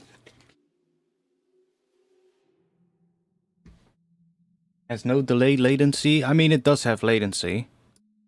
Right now, I mean, it's actually really low. Right now, 2 milliseconds, which is kind of crazy because aren't we using a spectral effect? Oh, we're not. Okay, so maybe that's why it's only 2 milliseconds. If we add like the spectral reverb here, it's probably gonna increase because of how spectral stuff works. You know, you have the FFT size, and the higher the FFT size, the more latency you normally get. I mean, it's still okay. It's like 93 milliseconds, so still relatively okay, depending on what we set it here. 5.9 milliseconds on the lowest, and the highest would be 186, something like that. But you know, I wouldn't really care too much about that, honestly. It's more like this is such an interesting sound design tool. Like chuck it on our drums. Let's see what happens. Chuck it on the drum group that we had here. It's gonna sound really weird. And then we just let's add it in front of the clipper. Click the randomize button.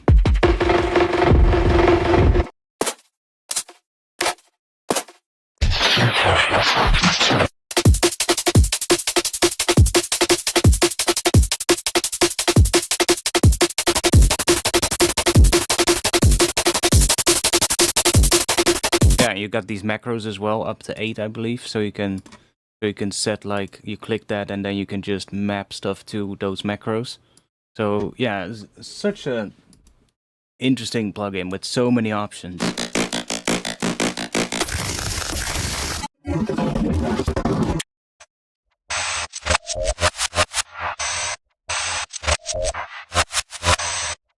That's what I mean.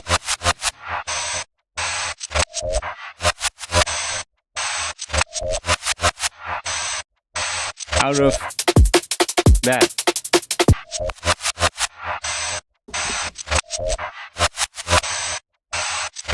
It's such a weird thing.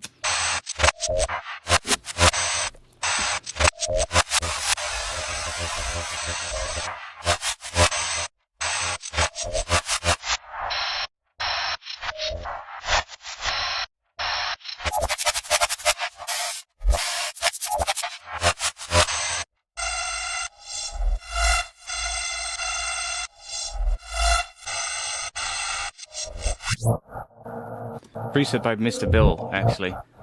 Now I see it. Makes sense.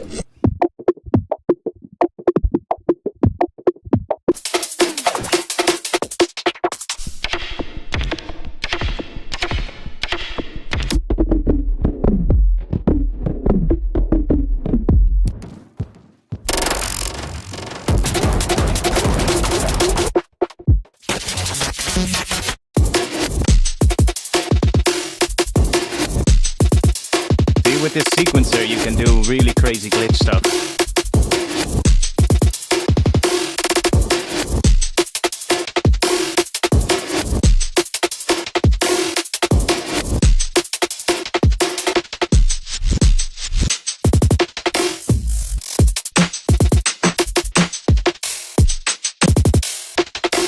Good for making little edits and just putting it on the track and just messing all these things for like effects, you know, and just record it.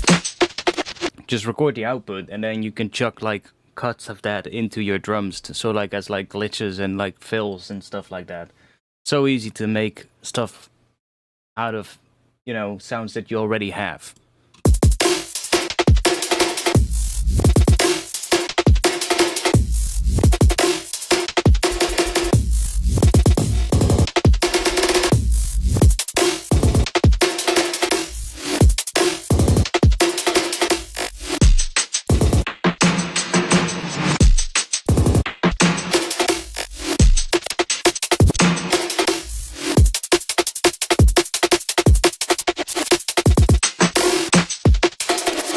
Yeah, definitely a lot of possibilities for breakcore.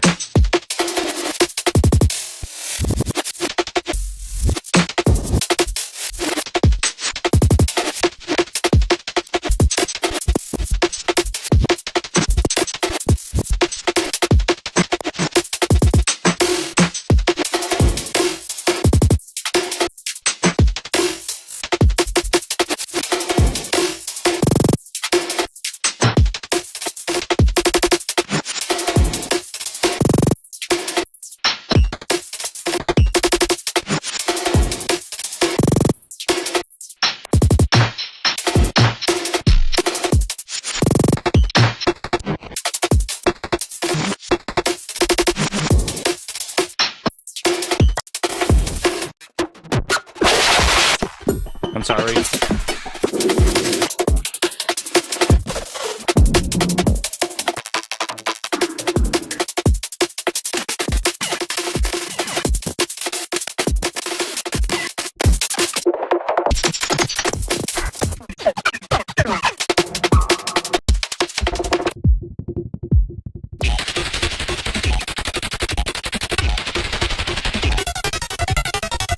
What the hell?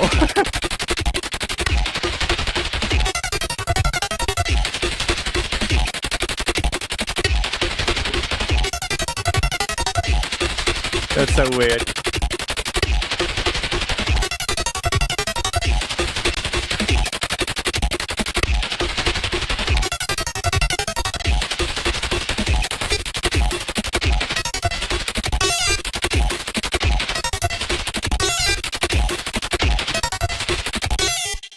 Isn't there... Can we search? Yeah. Was there also something... I believe there's also a couple of things here, yeah. Feed me a soul and I'll make techno. Okay. Techno machine.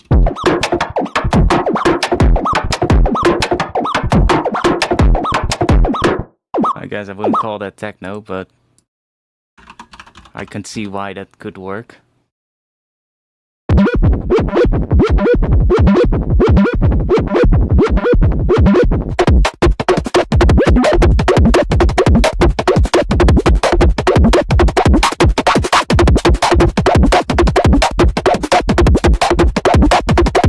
It's so good for just doing sound design, man. It's like, I don't know, there's so many cool things you can do with it.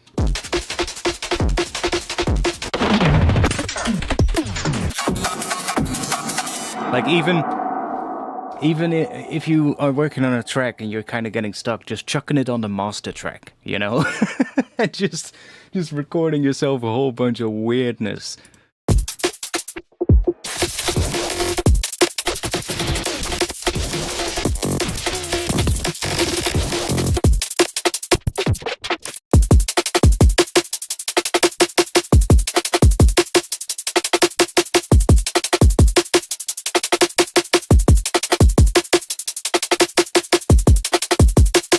So you can see we have a bit of input latency right now, but that's because of the effects I'm using in front of it.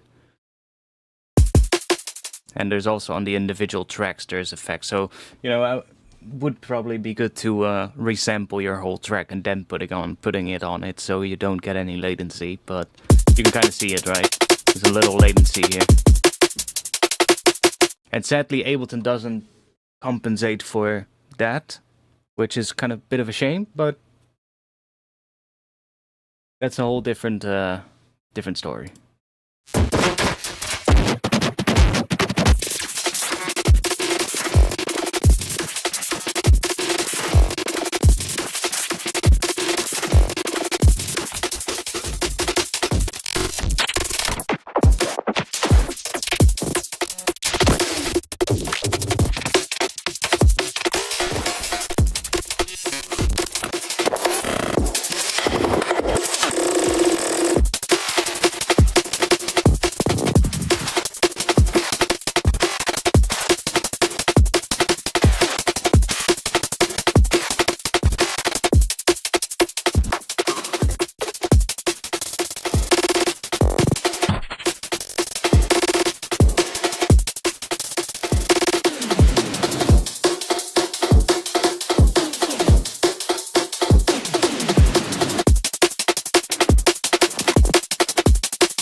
Yeah, you can see how they're using it here. They're just like adding stuff in at the end to kind of get like these fill kind of things.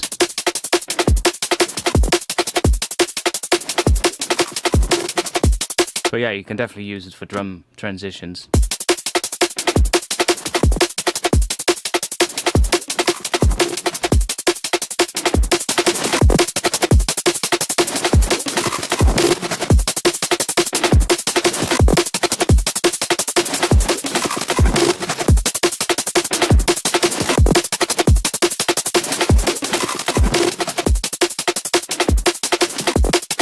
So many options with this.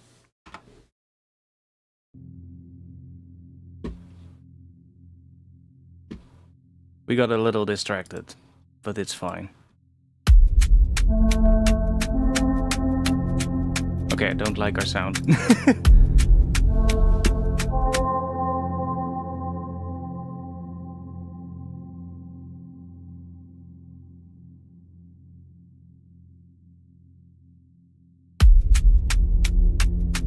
I do like this sound though.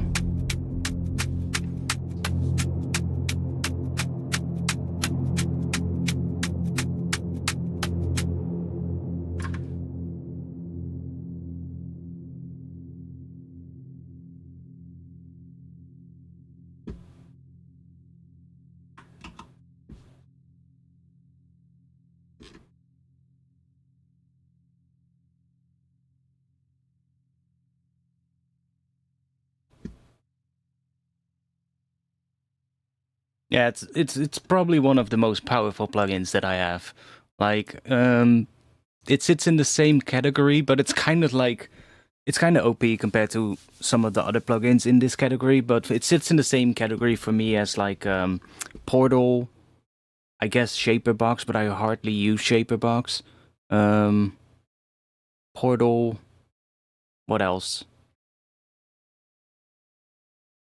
I had a couple of other ones, but I forgot. I guess Multipass, Snapheap are kind of similar in that regard.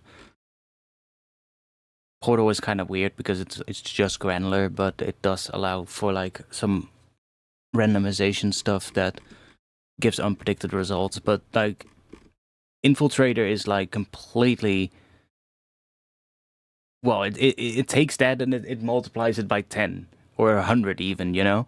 Like some of the Glitch Machines plugins kind of are similar as well, where it's just Beam is a good one because that also is like a multi-effects plugin with like a lot of randomization options, you know, plugins like that. And they're so good for sound design because you'll just get like unexpected results that you wouldn't maybe have come up with otherwise. Current not, it's a synth. It's different, you know? Infiltrator is an effect, so you can put it basically on anything, whereas current is a synth, right? So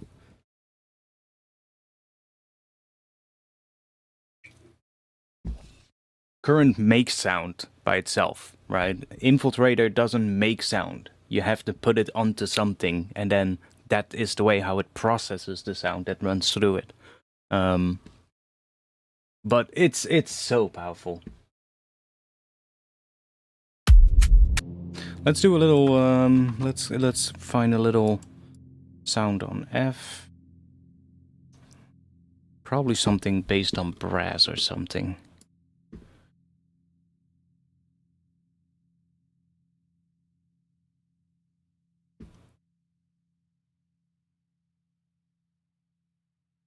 Current is good too, though. But it's like, you know, you cannot take. I mean, you kinda can. You know, you can take the effects from Current because they release them separately as plugins, so you can run sounds through the effects of Current, but Current is not an effects plugin, right? It's a synth, so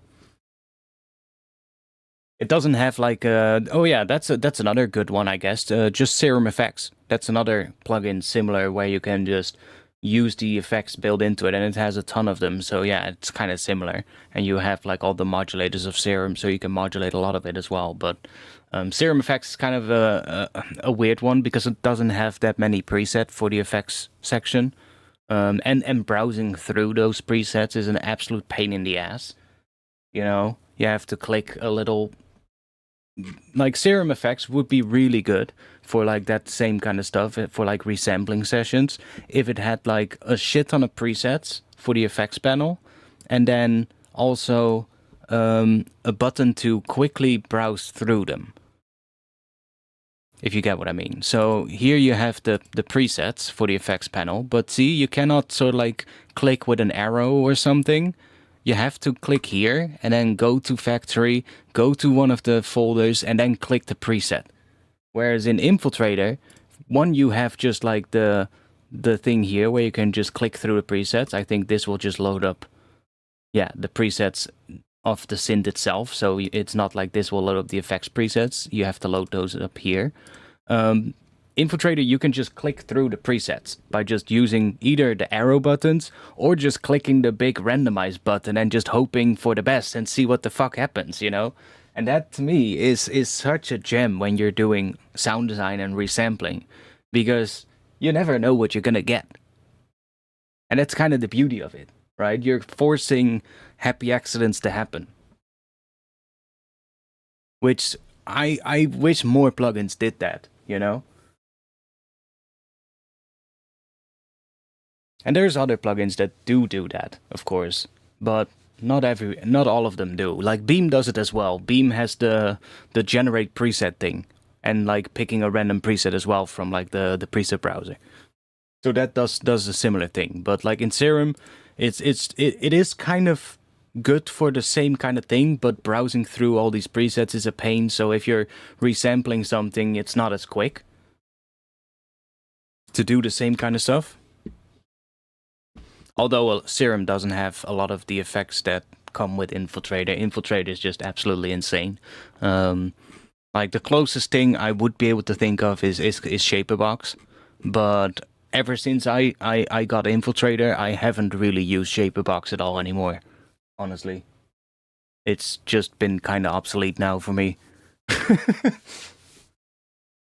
And Shaperbox, and that's also a thing. Like Shaperbox doesn't have a randomize button, if I'm correct, which kind of makes no sense for a plugin of its kind. Like at least add a randomize button, because there's so many presets in it, but there's no way to just randomly go through them. You have to open the preset browser and just click through the presets, which is fine, you know, but it's not as sort of like quick to use as like Infiltrator does it.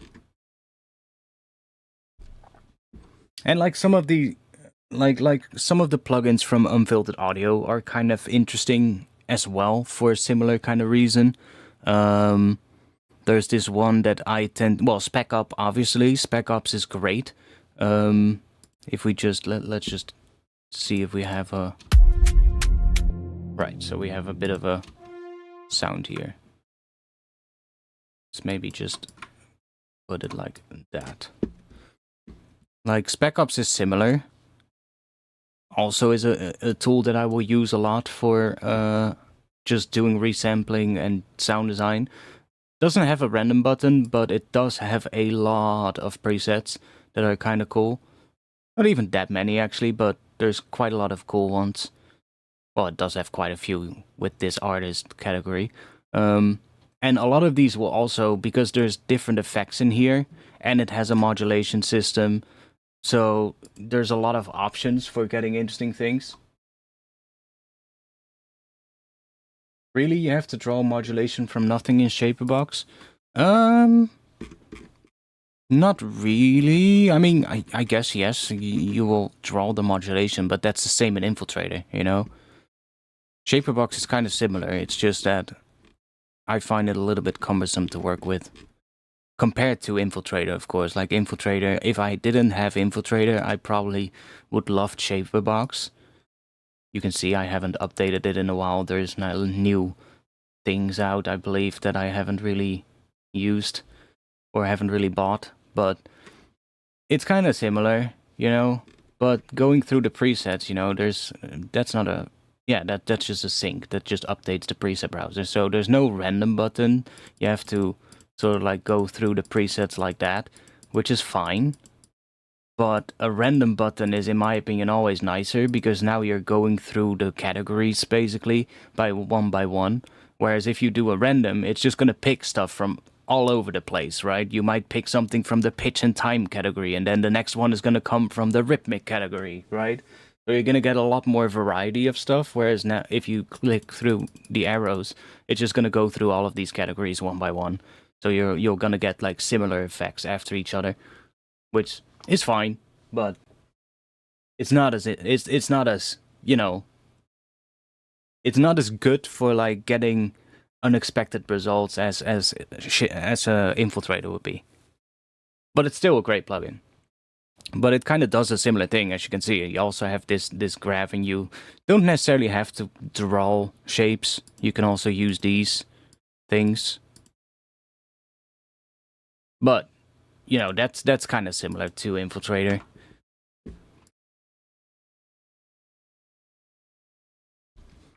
But Infiltrator, in my opinion, is just basically Shaperbox, but then better. And I'm sorry, cable guys, but no hate, but that's just facts, you know?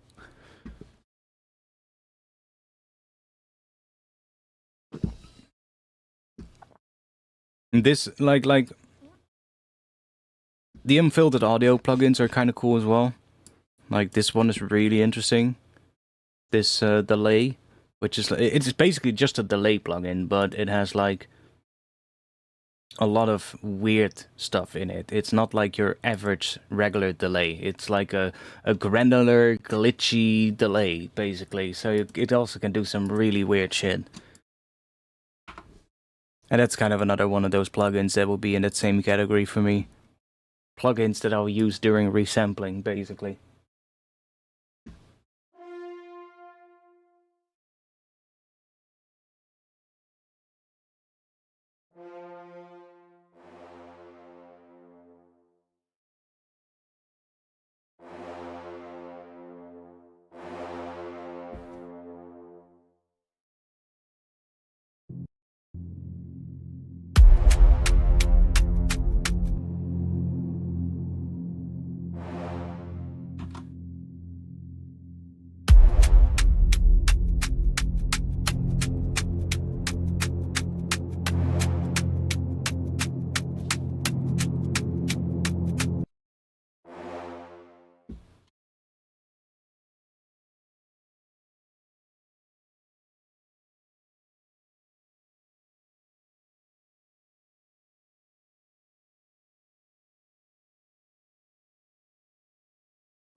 I guess the horns is actually the best one.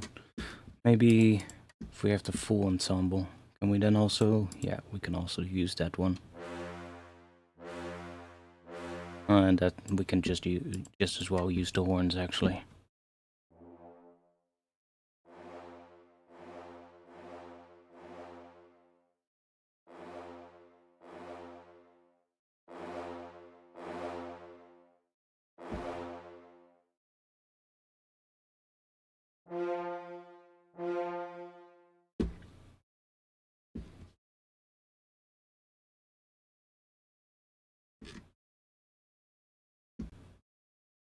Yeah, one of my go-to tools lately has been Spec Ops. It's just such a good plugin.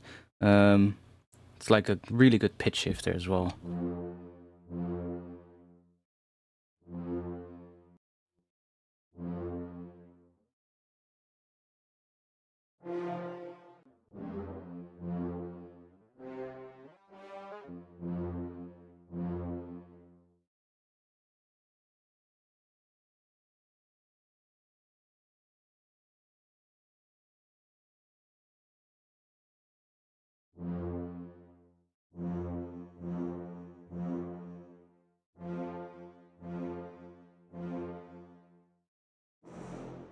I think we'll just go with that, actually. And then put some reverb on it.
No, it's fine.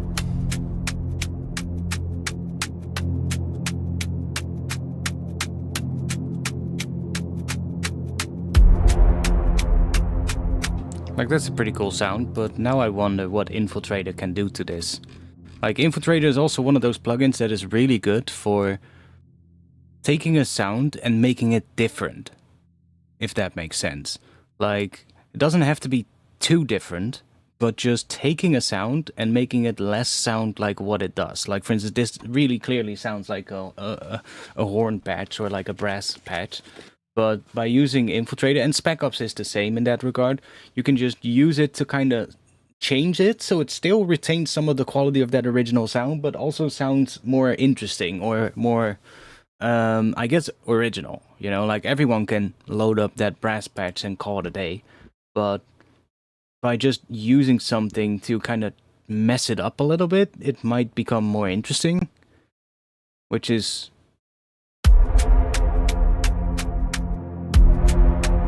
You know what I love about these plugins. And because they have so many different effects, there's so many options to like mess with. The vary speed here can be pretty interesting. We bring it down to 50, we should be getting an octave lower, I think.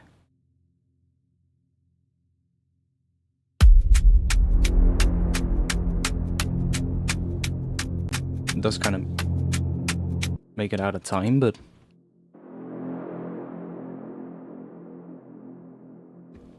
that does sound kind of interesting, actually.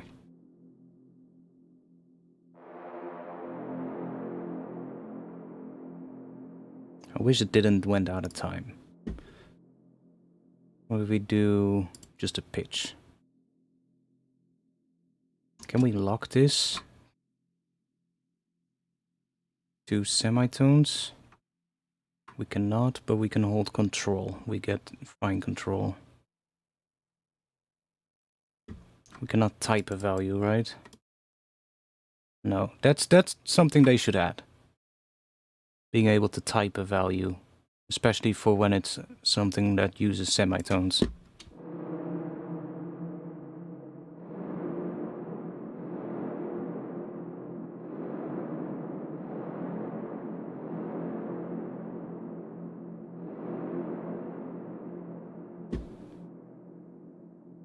There's also these ones. These spectral ones are my favorite. I love spectral effects. It just allows for so many cool things.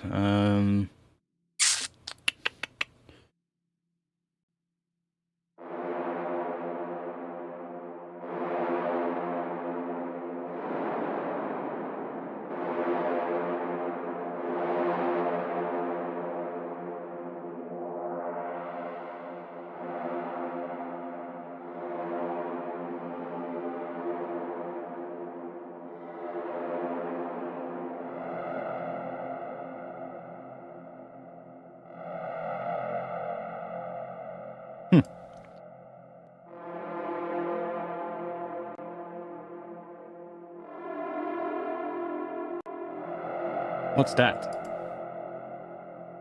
Oh. Wait, what? You can change the tempo? That is fucking sick. I wish more plugins did this. That is so cool. So, look at this tempo thing, right? You have these different values. 16/4, 8/4, 4/4, 3/4, 2/4, and then obviously you also get like triplet stuff and stuff like that.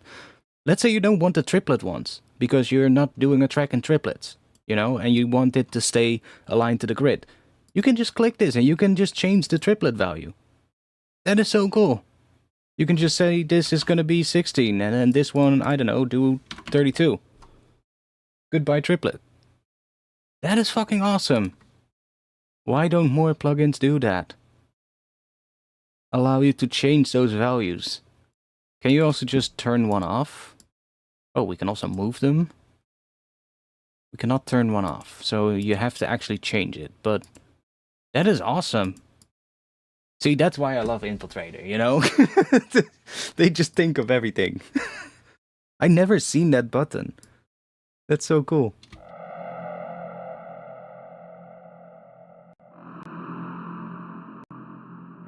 So wait, is that in the delay as well?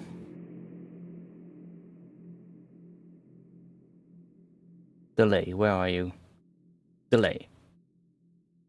Delay. Of course it is.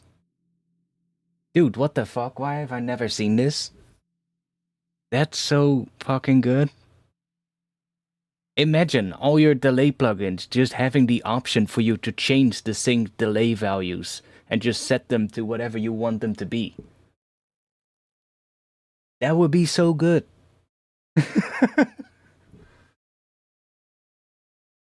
That's interesting that it allows you to do that. So if it's not synced, yeah, it just goes away. Perfect. Makes total sense.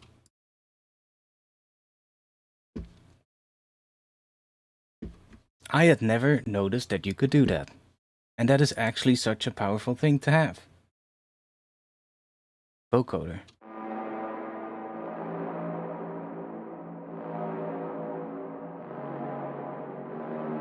I wonder if you can actually key track that.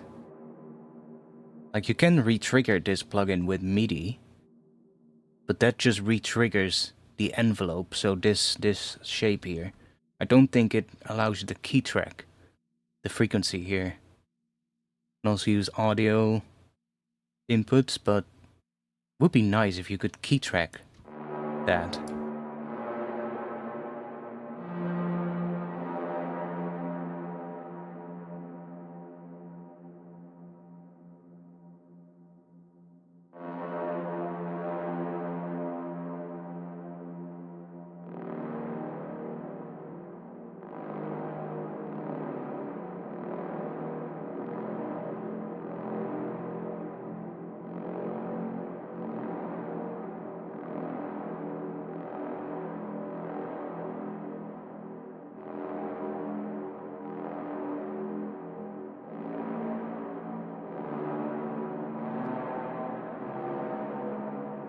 Still cool. I actually like this one the most. It's just that changes. Oh wait, here we have it as well.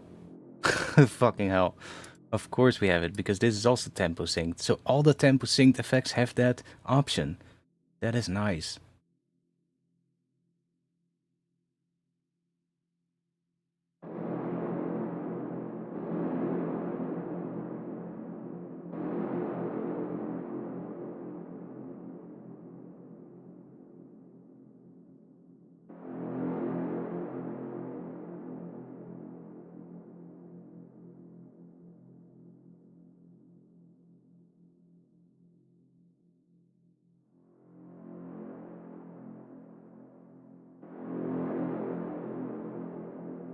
Is there a sidechain button from other MIDI tracks in Infiltrator? Well, I mean, you can have MIDI input here. So you can actually trigger things by MIDI. You can see as I click this thing stops looping. Because now it waits for either audio or MIDI input. And every time it gets an input, it gets triggered, it will play this shape. So it still makes sound. But if we would, for instance, modulate this, which it is already doing, but we're using bipolar modulation, so it just stays to this position here. If we do that, now it's not doing anything. But if we would have a MIDI input, then every time we play, it would start here and then go down. So it would play that shape.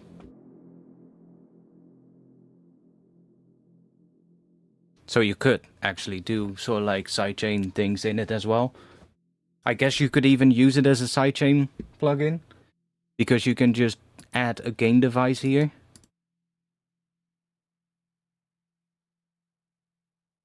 You can just add the gain device, and then you can draw your sidechain shape here, and then you can trigger it by MIDI. So in a way, you could also use it for sidechaining.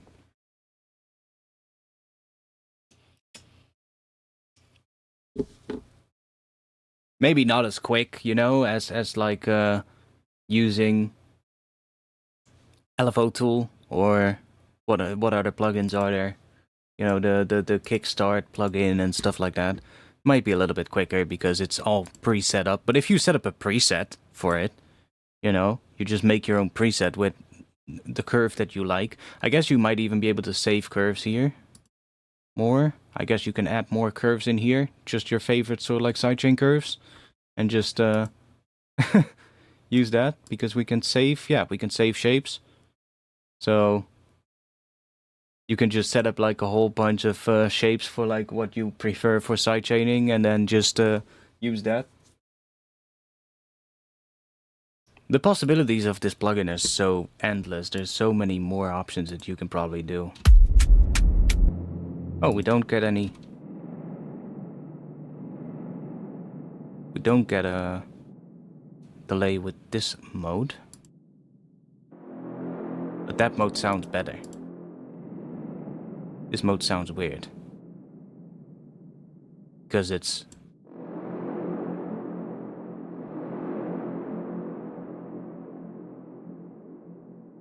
It has a different range on the speed.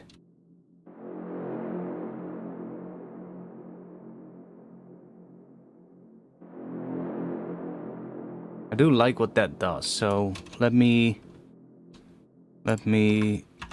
do this. I'm gonna freeze or bounce track in place. I keep saying freeze flatten because I'm so used to Ableton having the freeze flatten thing. Okay, so that's what it has done. Cool.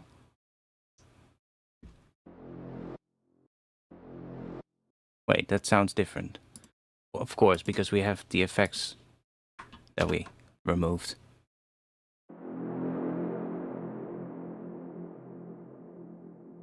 What happens if we reverse this?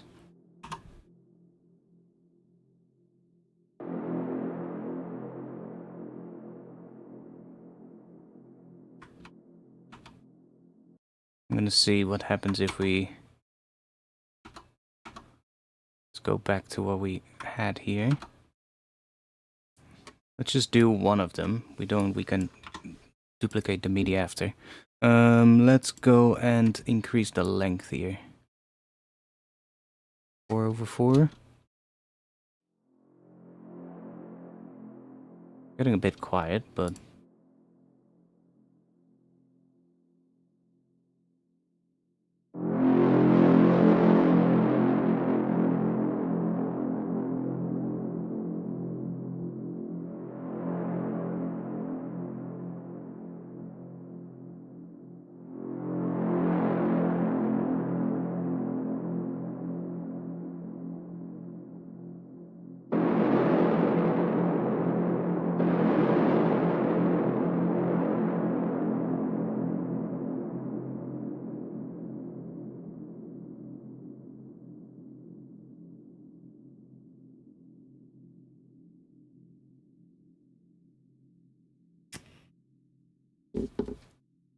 what about the little arrow? This one.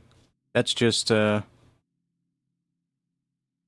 That's just for the automation in Ableton.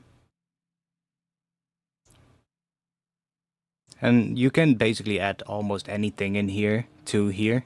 So if you just click the configure button, you will be able to add any of these parameters in here and just automate them in Ableton. Or map them to modulators, of course. Which is kind of insane, given how many parameters there are in this plugin. But from what I saw, basically anything in here can be automated. And if not, you have the macros, right? So you can just map something to a macro and then automate the macro as inset. So would still be possible.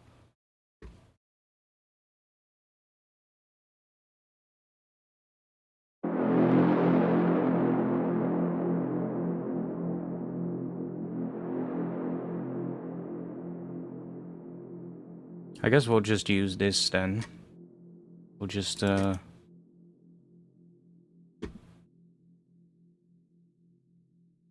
would like it a little bit louder though, so let's maybe bring it up, but it does start to distort a little. Maybe if we use different mode. Yeah, that's a bit cleaner.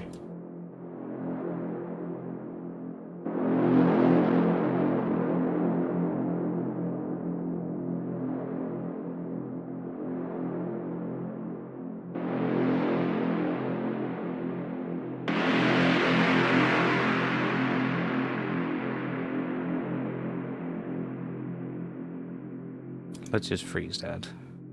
Or bounce that, I'm sorry, I keep forgetting. I'm so used to freeze flatten. It's gonna take a while for me to forget that terminology. Yeah, see, we already get like this kind of shape now anyway.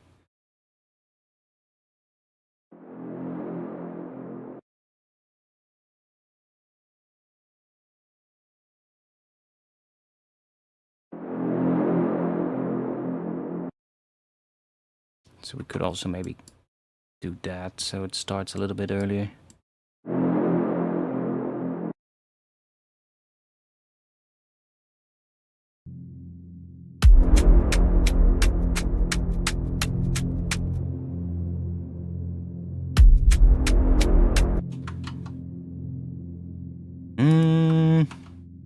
What happens? Now I'm gonna go back again, I'm sorry. Now I wonder, I keep coming up with stuff after we've already done something. After we've bounced it. What happens if we make this a little longer?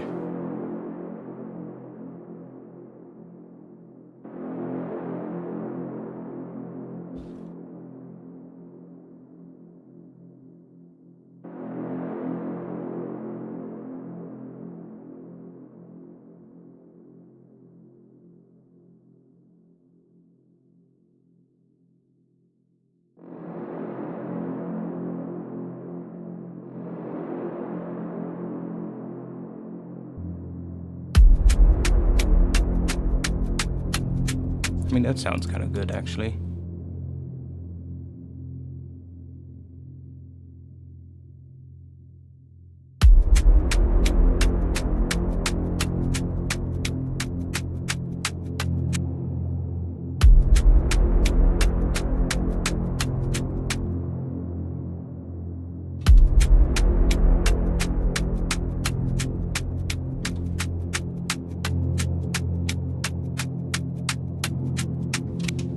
Oh, I haven't checked the mid side on this at all.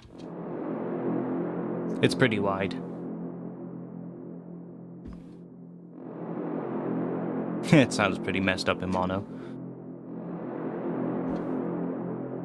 But nothing a little mid-side EQ won't be able to fix.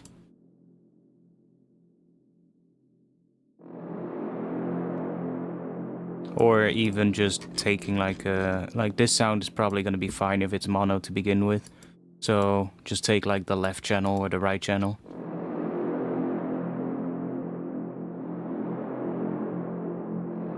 Because it's running through reverb, so that's already creating like extra width.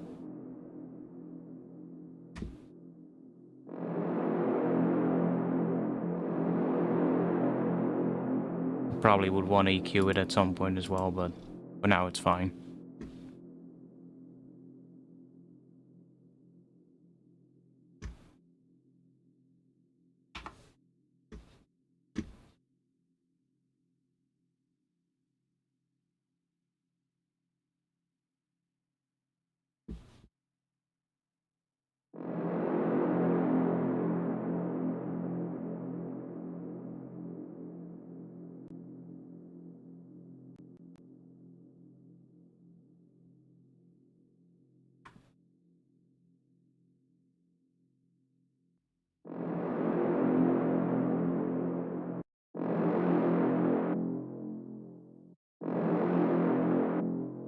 Yeah, see, so it cuts off the thing here, but that's because of this tempo.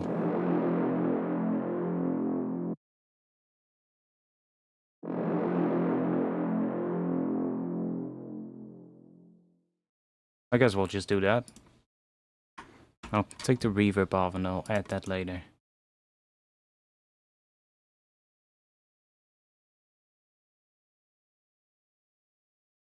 And then add that on here.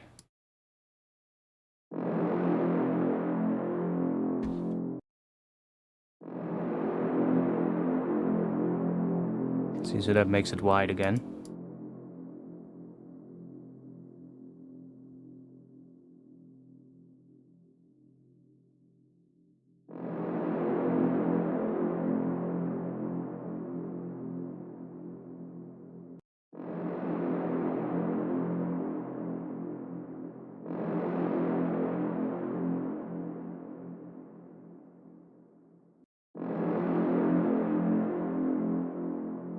Concert hall might actually be nice on this.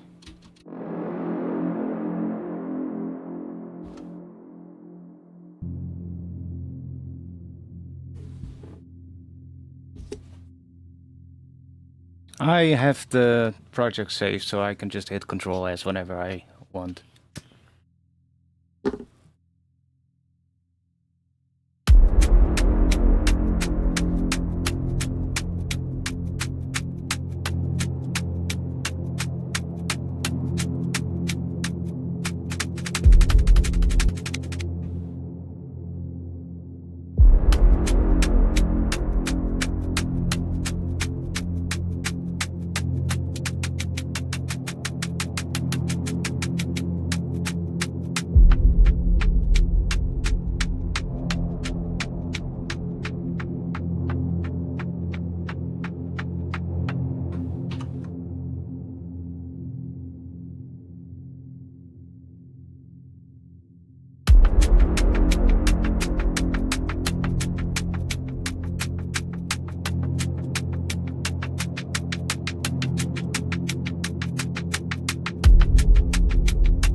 wonder if we can turn piano into something cool. Let's see.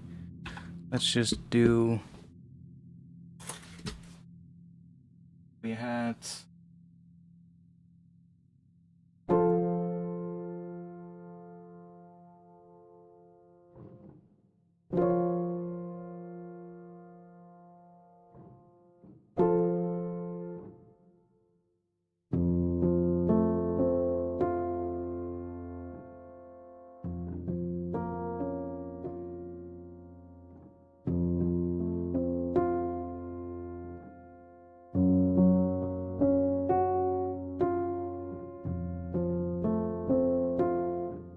I do like the progression, like this.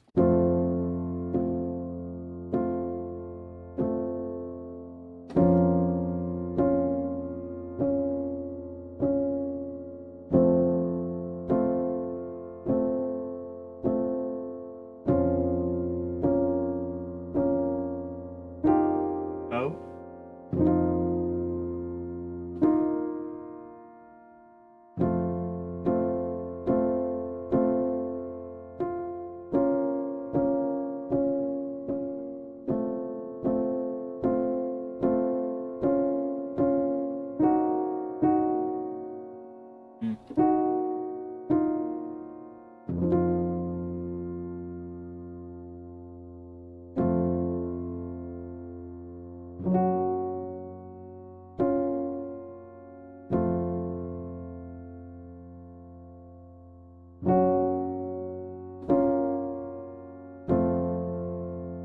Kind of cool as well.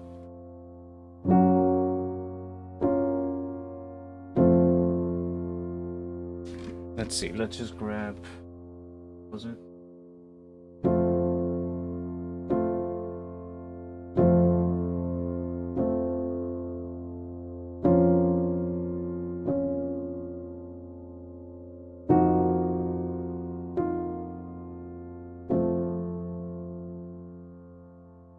No, it's actually just... I would call it F major, actually. That's just F major. But we're going to the minor 4 chord, so... there, basically. And normally the 4 chord would be major. You would get that. So normally you would get...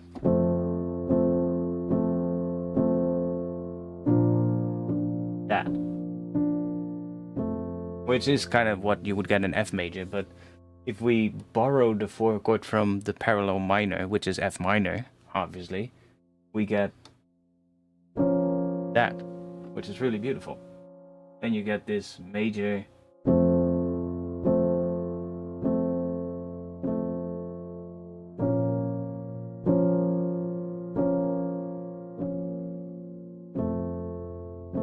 which works so well. And it could also be just all in. Like, if it all depends on how what you see as the 1 chord, because I'm saying 1. I'm thinking of this as a major 1 to a minor 4 in the key of F major. But you could also say it's in, what is that? A sharp minor, and that is the 1. Doesn't feel like that, honestly, but it could be. And then that F major is just taken from the harmonic minor still, from A sharp harmonic minor, because right, that semitone below A sharp is basically what you would get in harmonic minor. But when I play this followed by that, it kind of feels like that's the home base, which is F major.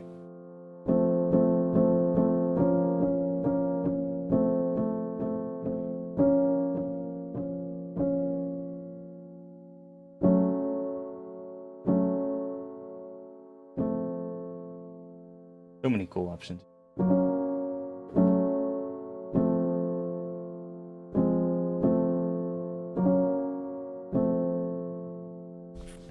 Anyways, Let's see.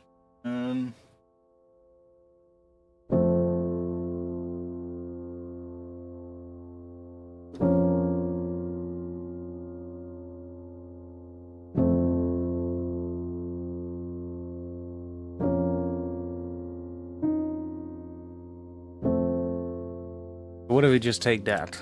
Now, it's probably gonna change the tempo as soon as I do this. It's not. Okay.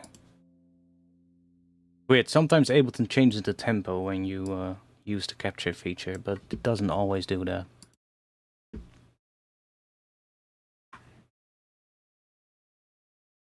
So let's align this to...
Let me just shorten these all up a little bit so we know they're not overlapping. Oh, let's leave that top note.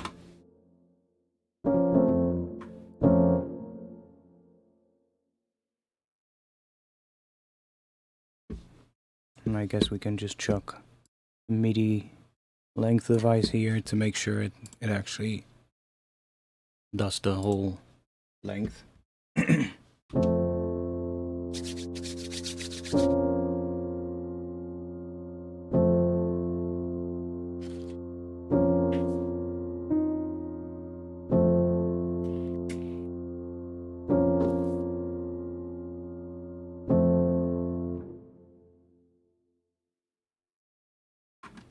Now I do kind of maybe hear a change here. We could go from here maybe to...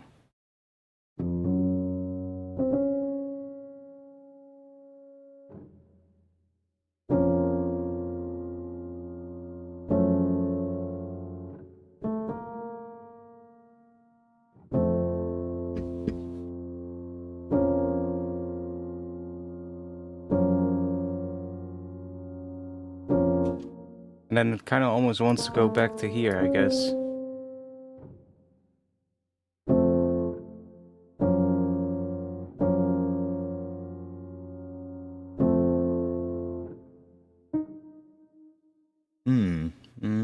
Maybe we should use that at the end here.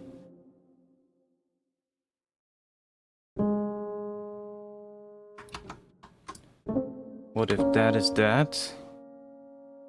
Oh wait, this one also probably wants to go there then. And then what is this gonna do?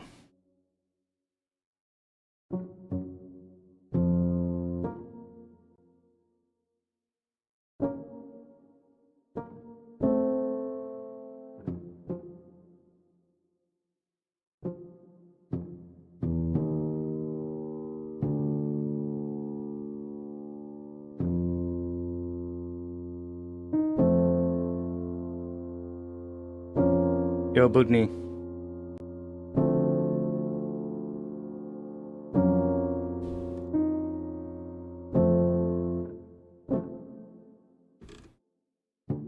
Not sure what that would do. Let's think. Let's see if I can come up with something. So, if we're in that.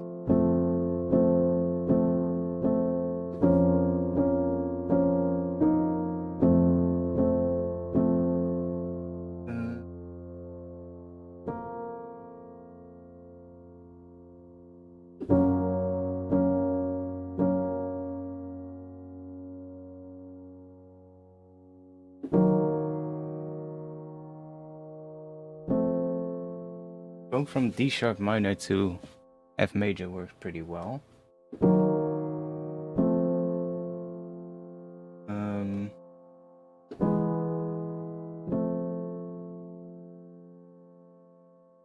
Good.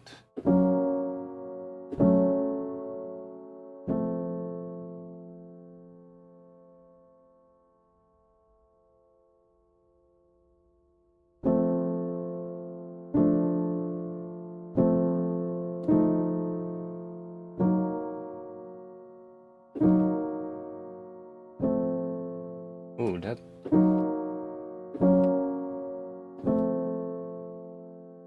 that's kind of cool.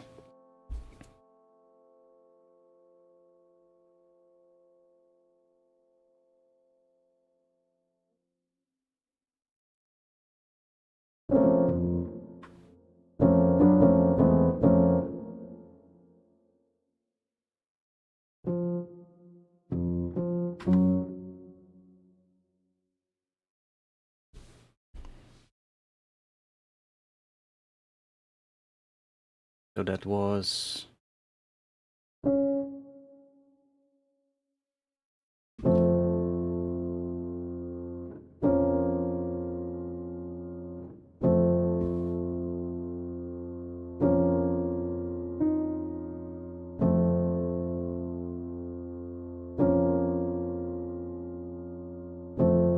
I still feel like this wants to change this chord to something.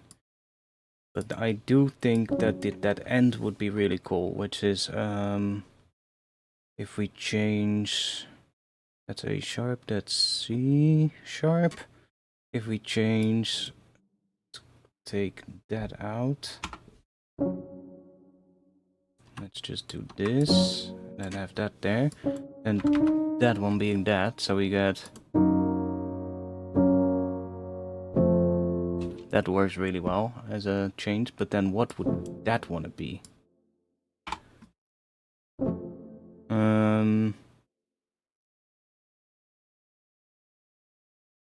What can we do?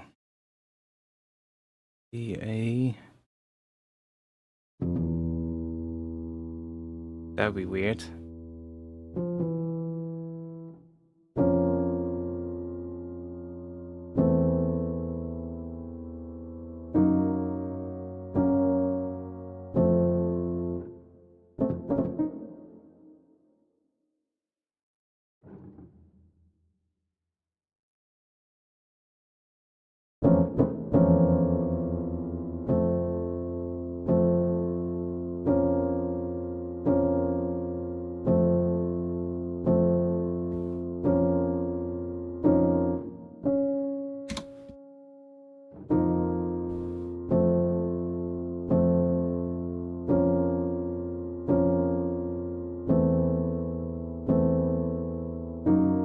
Sounds dark as fuck when we do that.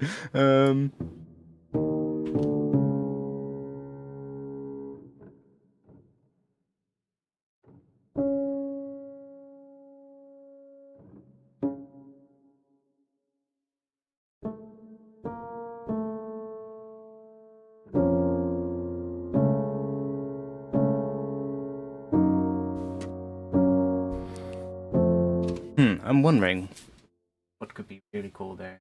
Because we're going from there to there.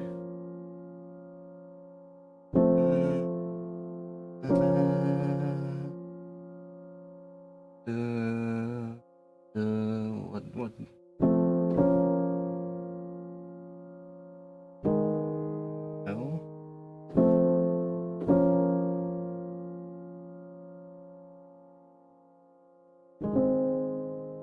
definitely not.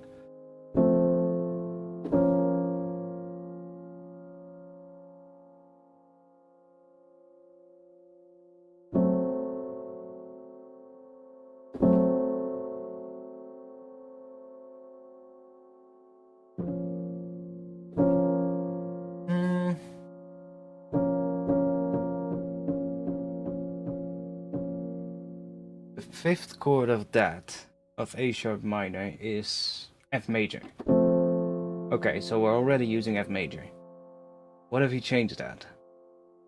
What can we change it for? Because it does make sense, like, let's just keep them as single chords, because... Just do that. So we have F major, then we go to A sharp minor. F major, A sharp minor, F major, A sharp minor. So it would kind of make sense to have another F major here.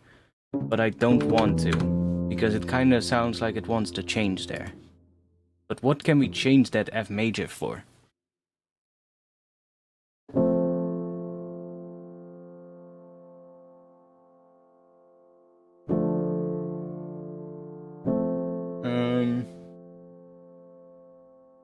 Oh, so should we try this? What is a tritone away from F major? D?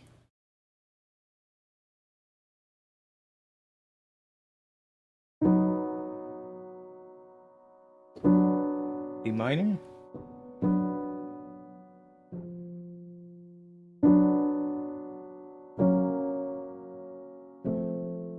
That sounds weird.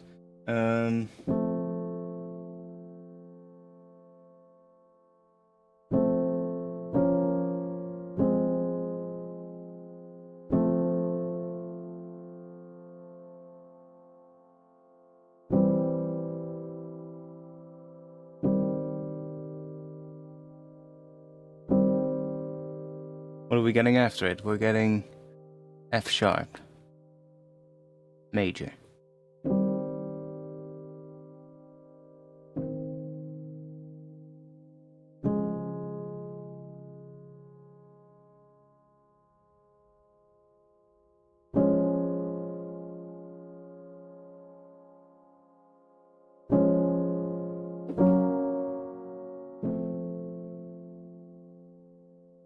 Angle works.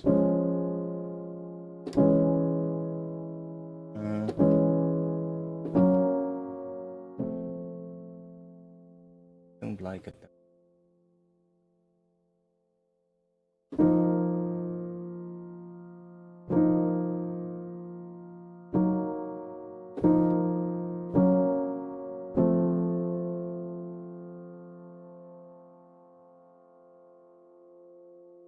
That's what we're doing at the end. Yeah. At the end we're going...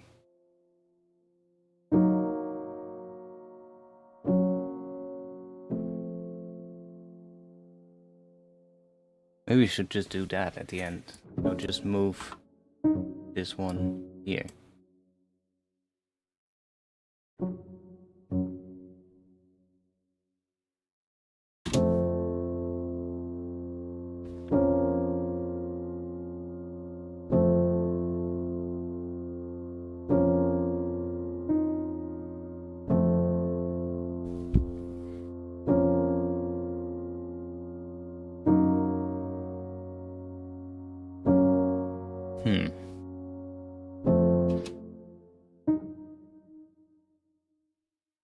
Not sure what that would want to be.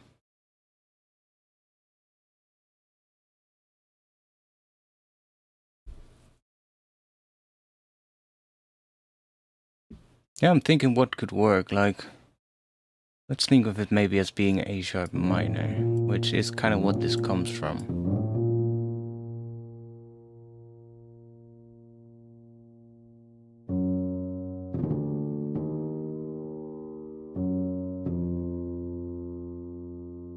Like, if we're gonna do that, it almost wants to go back to there, I think.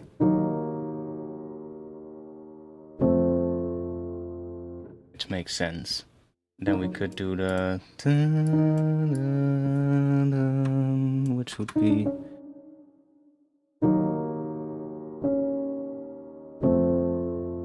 That makes sense, but...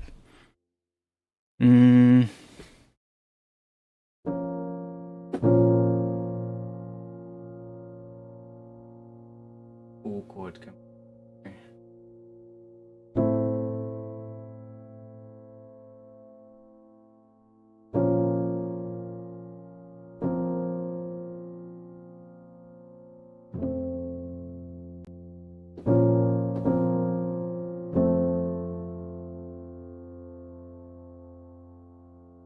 I feel like it wants to something that goes completely different, so that just makes it really interesting.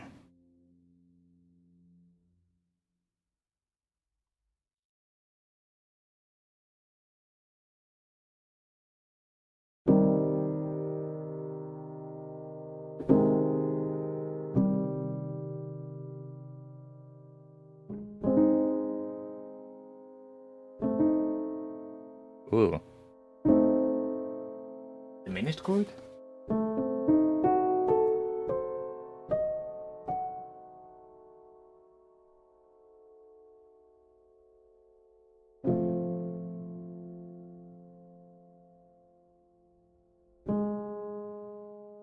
What was I playing?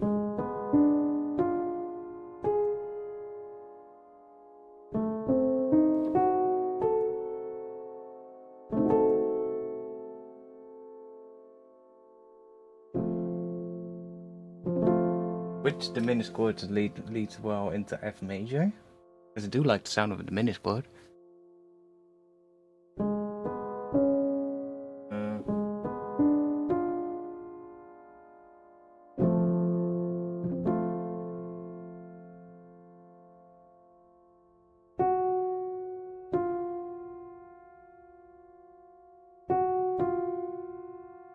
And that, then, and on F sharp lead back down to F.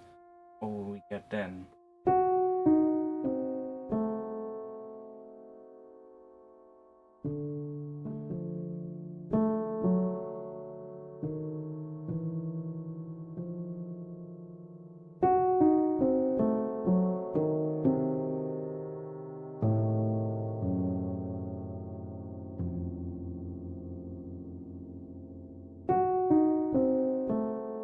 Get that chord. Can be based on any root bass. That.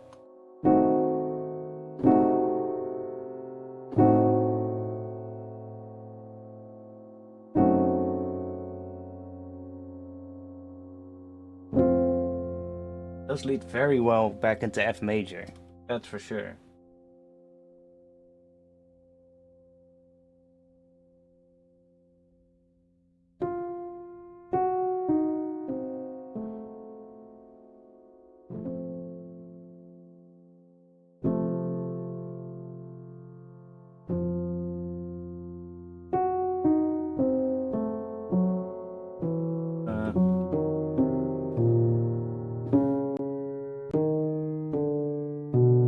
I keep forgetting what it is.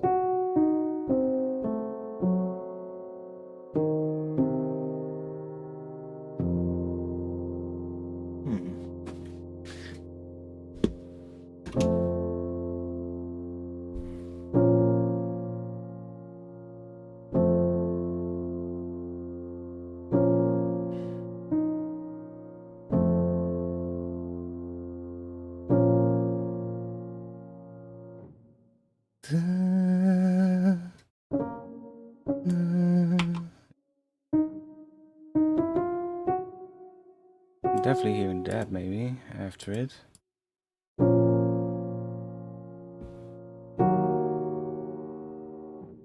But something else there. We'll probably get to that later. Let's just repeat this for now. Because we're getting stuck with that. Let's just repeat that and let's see if we can turn this into something interesting. Let's first of all start with maybe putting an infiltrator on it.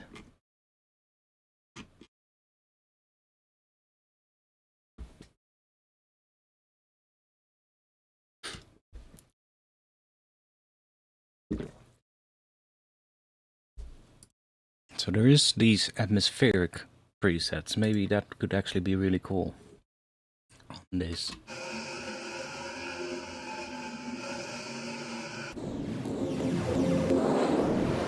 Wouldn't really call that atmospheric, but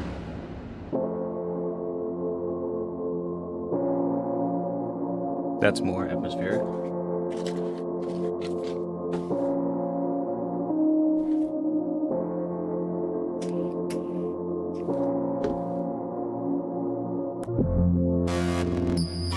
Wait.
Maybe it even wants to change slower. Let's see.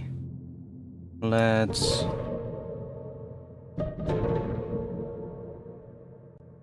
remove this.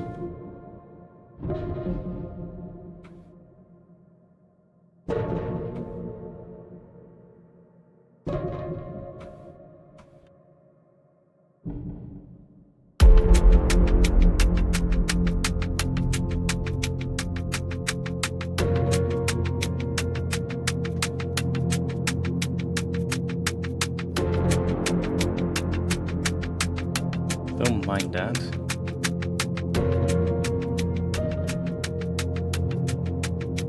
Something at the end there, but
that's a weird preset.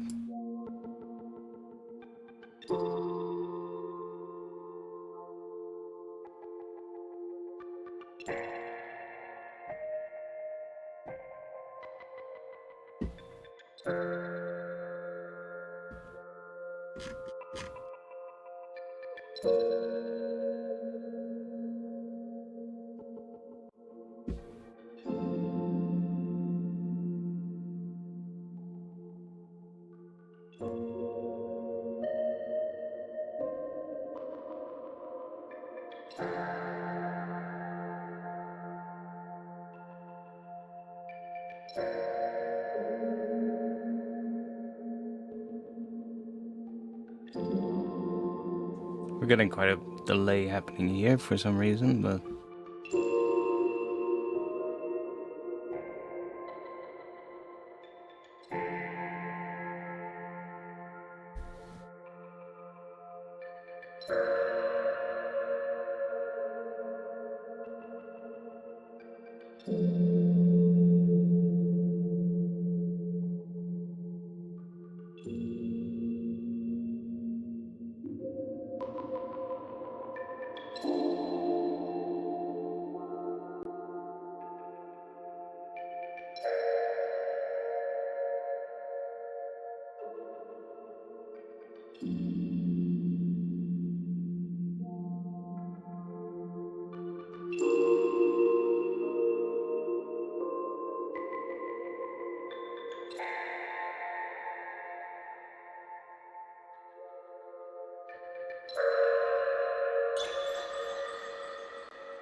The hell?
This one is weird, but cool. Maybe a little quiet for you guys, but...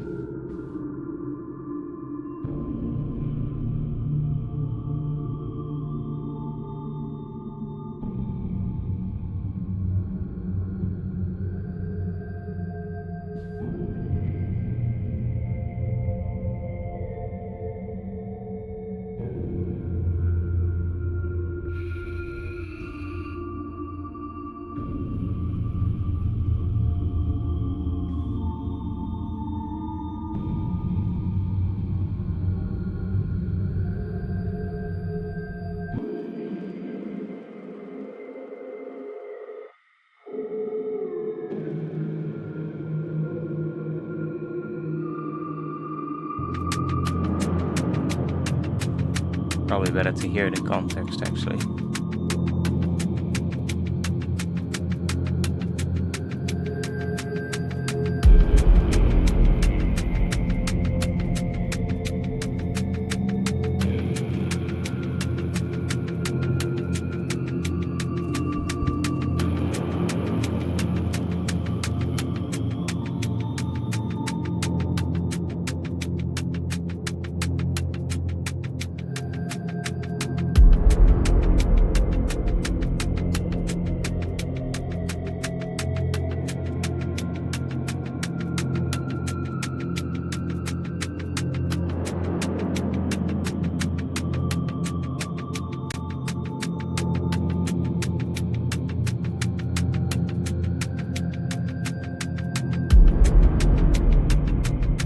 Interesting.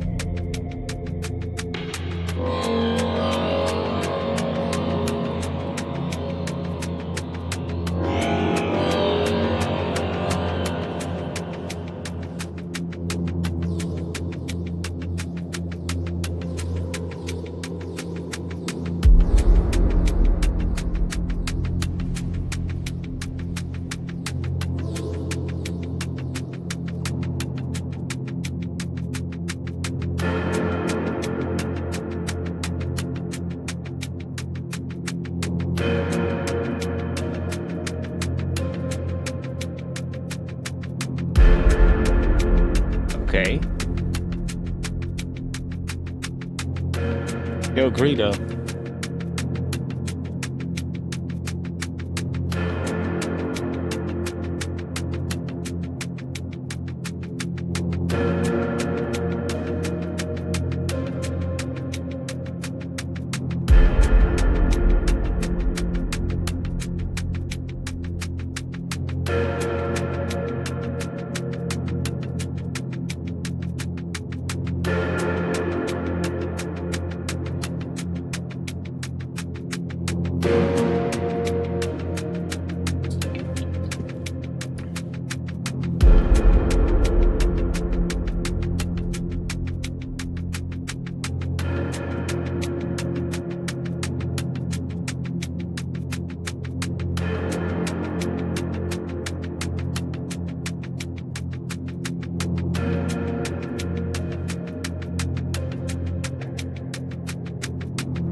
We're doing sound design today.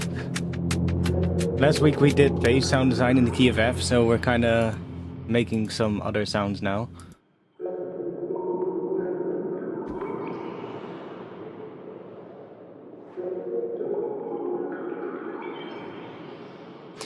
Let's see what happens if we add an arpeggiator in here. Like a slow one. Maybe 1/1 or something. No, we'll just add this back after it, so it's gonna extend all the notes so that they, you know, still extend all the way to the next one.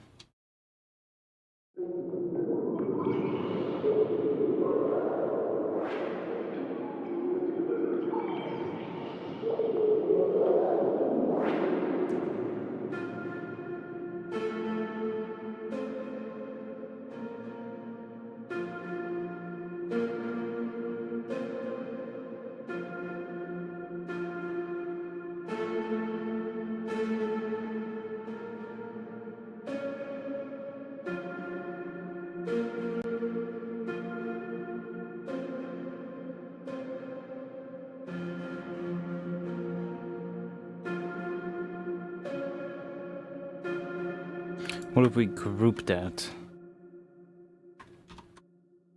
with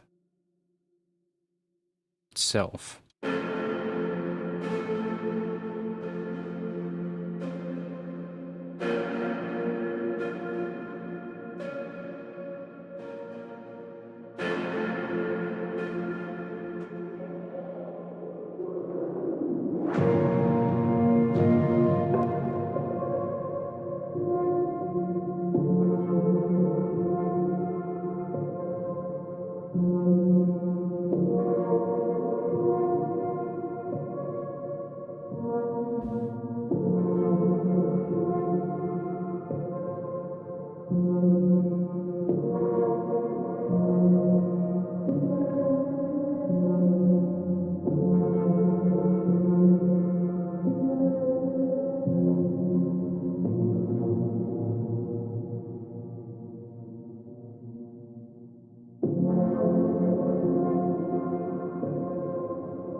What the hell, this...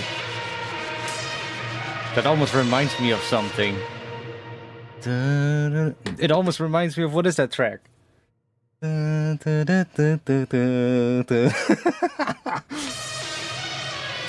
also almost the same interval. What the hell?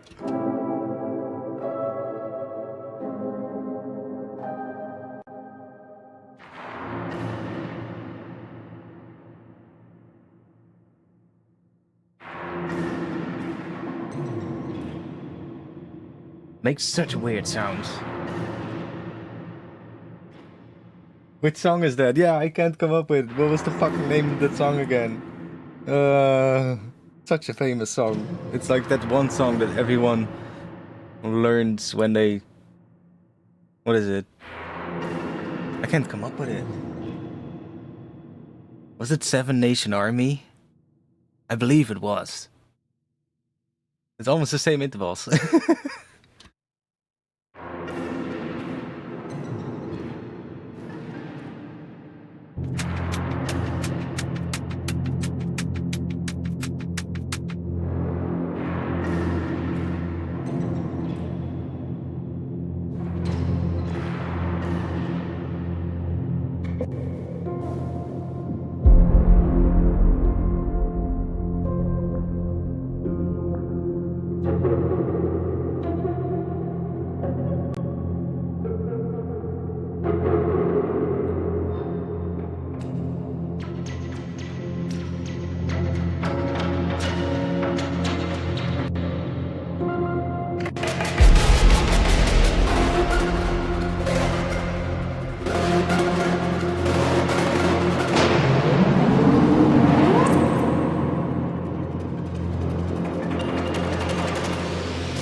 I've had a couple of presets now in that same category. Where is it? Because those do sound pretty cool. Where is that stratosphere? Stratosphere.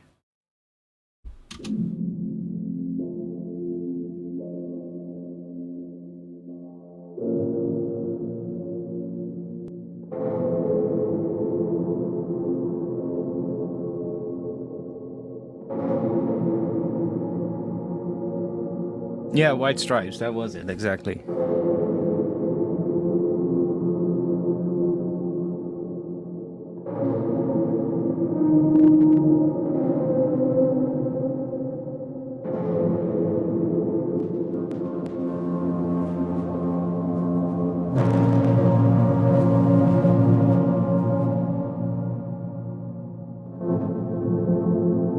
Harps love me, really?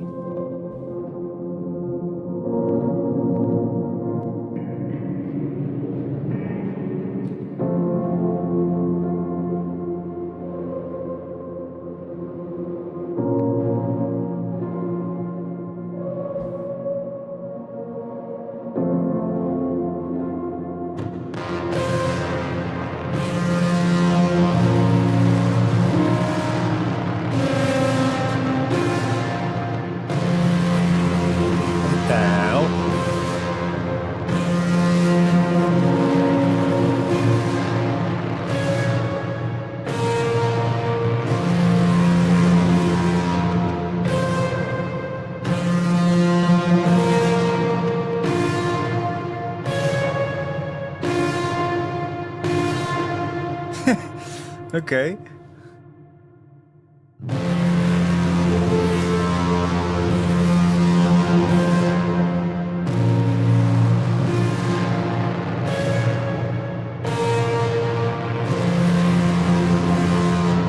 Sounds kind of cool, but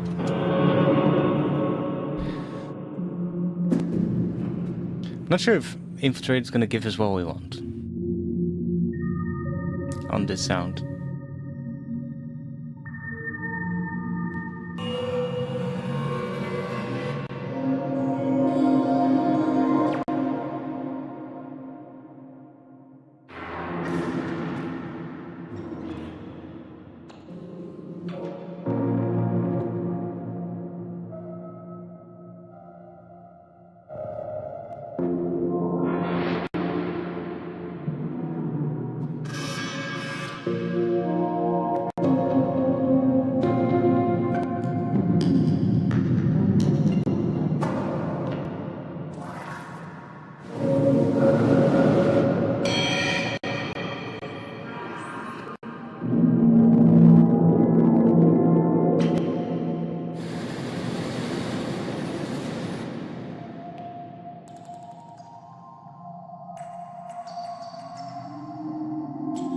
It does create interesting little effects, though.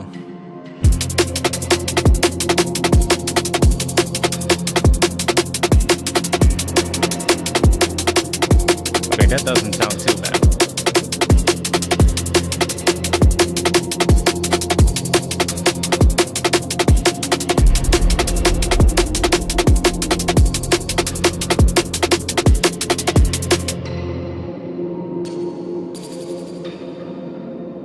Kind of an interesting patch. Yo, what the hell? My streaming software just suddenly looks all jumbled up. What the fuck? That was weird. You guys were just hovering over the preview of the stream in my Streamlabs. The chat window just moved to a different spot. I was like, what the fuck? It's back now, it's in the right place, but that was weird as fuck.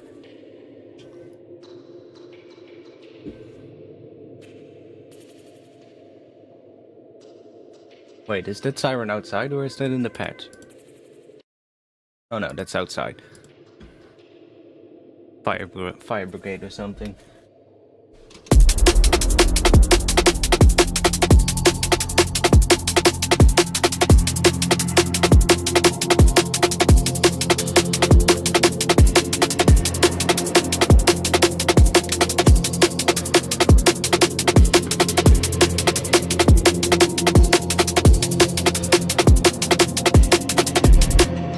Yeah, it's I might have to sit down and make some of my own patches with it as well. Like I think I've done a couple, but I don't even think I did many at all. But probably if I would wrap my head around like Infiltrator and just make my entire presets myself, I would probably really unlock its full potential. Yeah, I only have 2 presets here. User. Oh, there's a couple more, but I think these are just either edits from some of the other ones. Though these might be my own presets.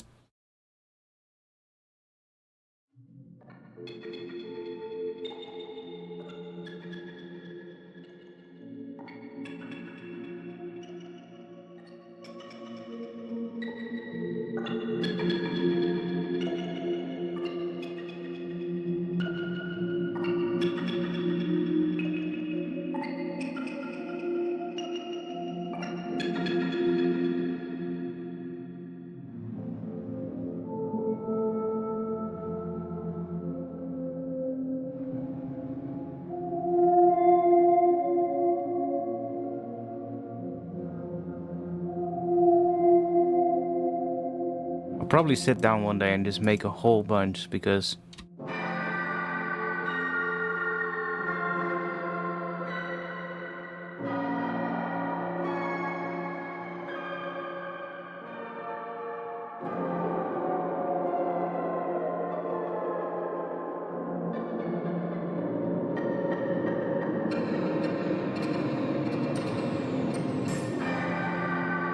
so much options. And there's a couple more here.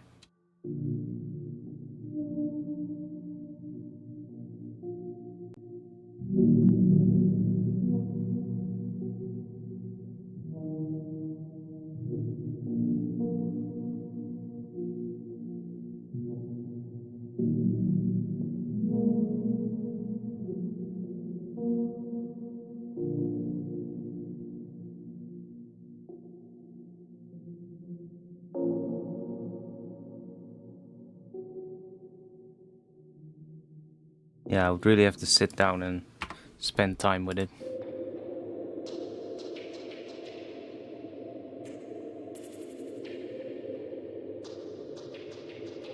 Yeah, exactly. I would sometimes edit the presets as well. I'll just go use the preset to get like something that I kind of like, and then I'll usually go into it and so like see what is happening and see if I can change it up.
Okay.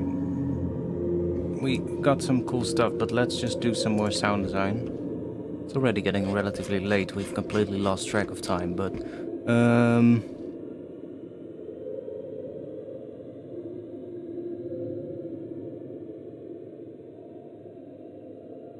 let's go back to just this one for a bit.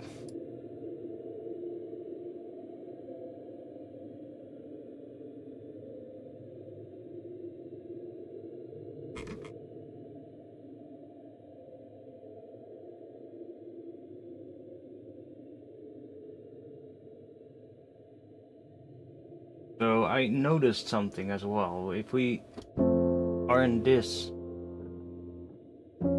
phase, let me turn latch on.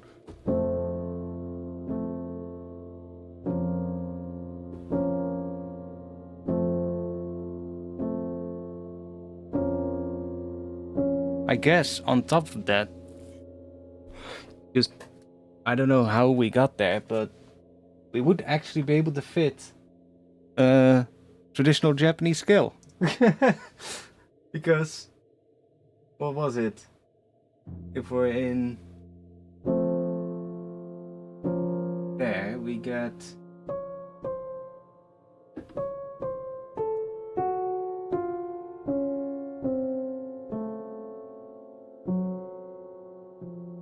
yeah. No.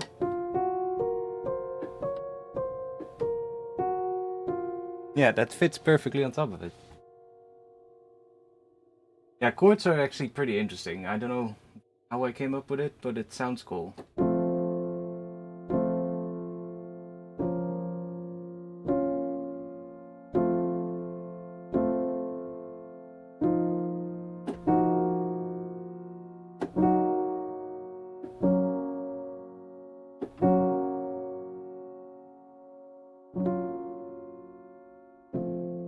Ooh, that also works. Going from D sharp minor to what was it?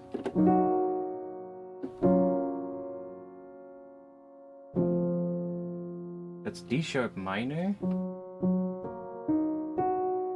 to F sharp major with a 7, then back to F major. It actually worked really well.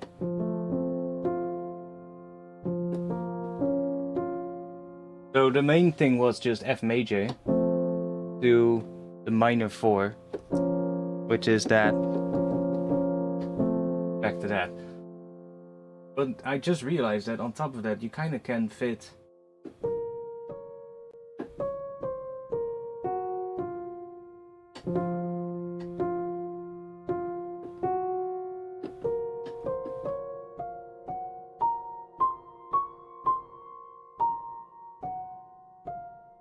I guess.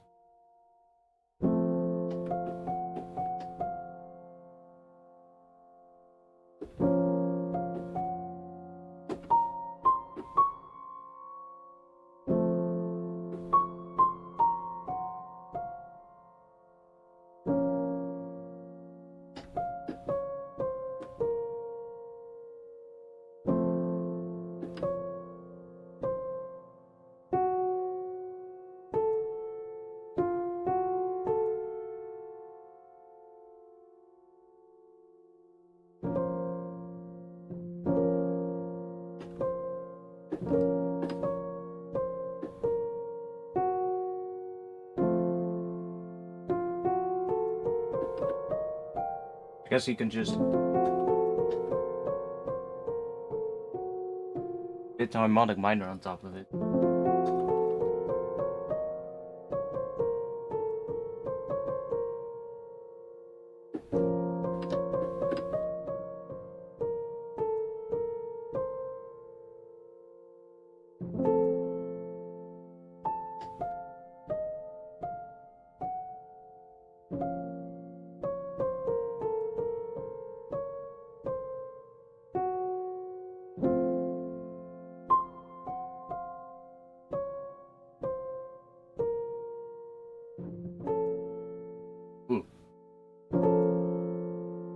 crunch.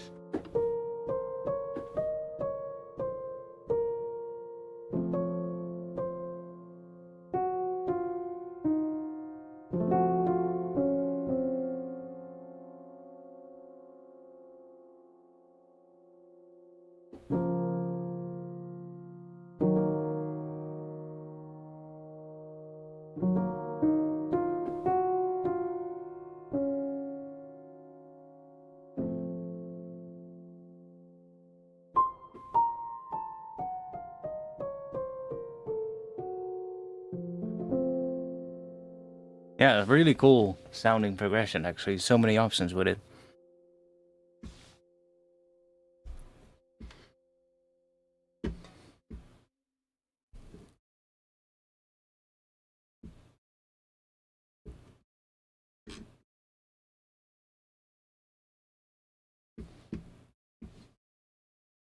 Let's open up that. What was it again? This one.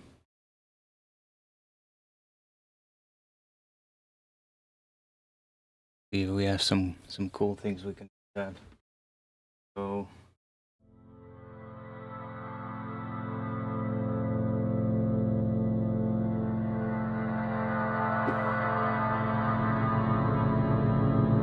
might be chords in some of these layers. Do we have... Let's just open up this one.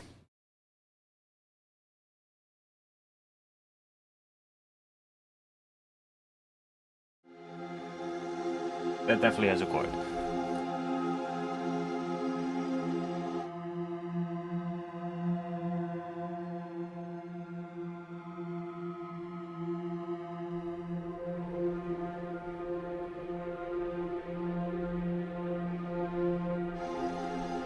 Okay, this one has a chord in it.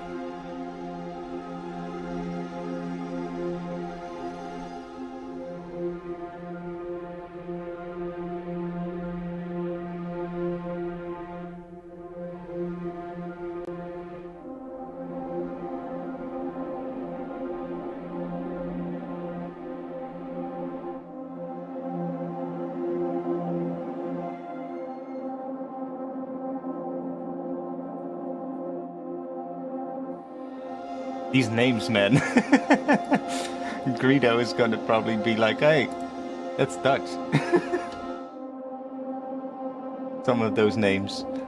Not that it makes sense. What the fuck is een broedknop? Of een haarmuts?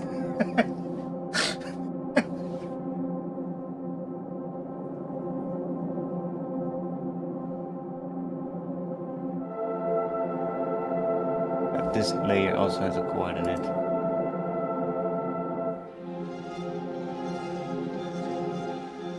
I wish they labeled them so that you knew which ones have a chord and which don't, but need to listen.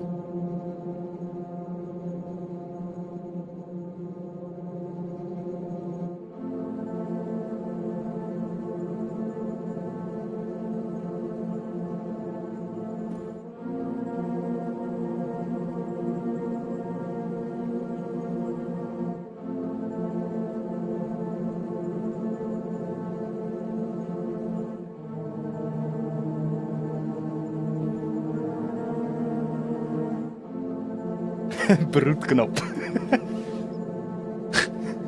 Geelsteeltje. Yeah, totally. The person who made those presets is Dutch. There's no other chance.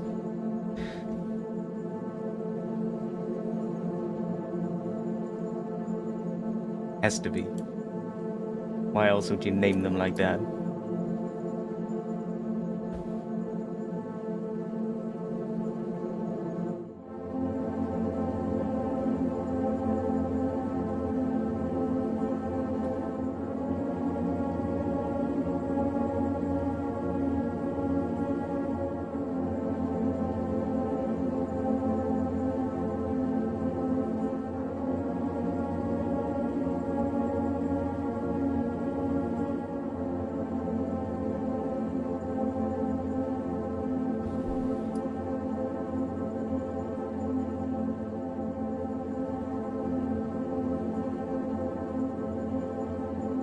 Not moving though. Why not?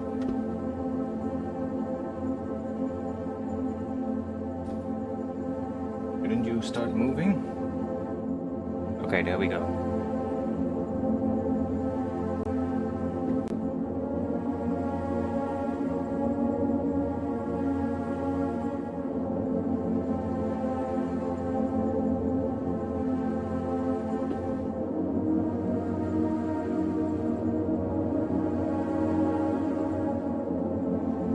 Okay, that's actually kind of cool.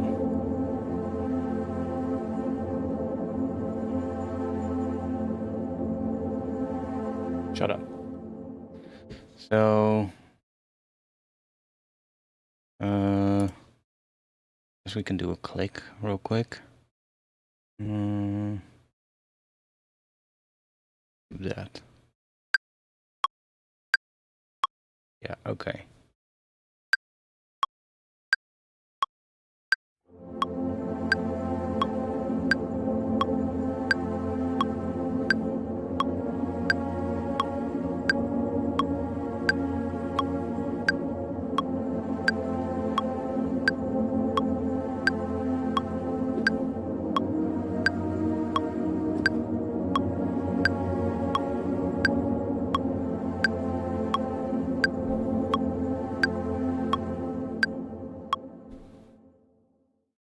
I think I hit a wrong note somewhere. Yeah, here. We'll see which one of the two we'll use.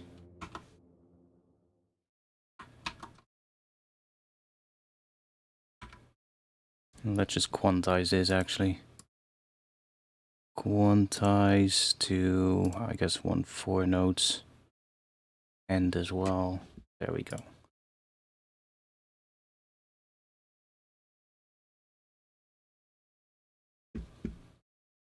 Turn the click back off. So that looks like it's all aligned.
Alright, that's the only annoying thing. It resets this for some reason when you change the preset.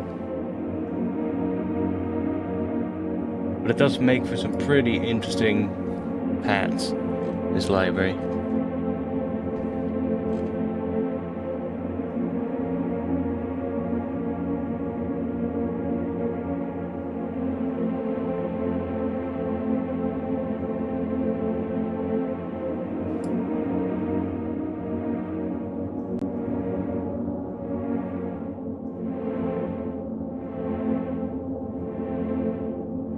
Did we change that? Oh, there we go.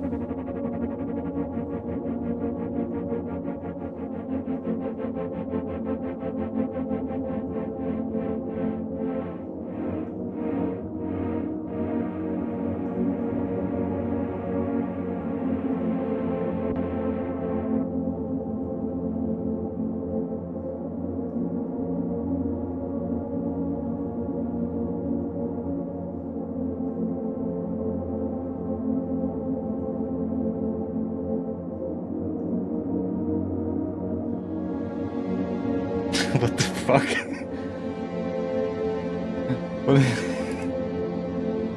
What?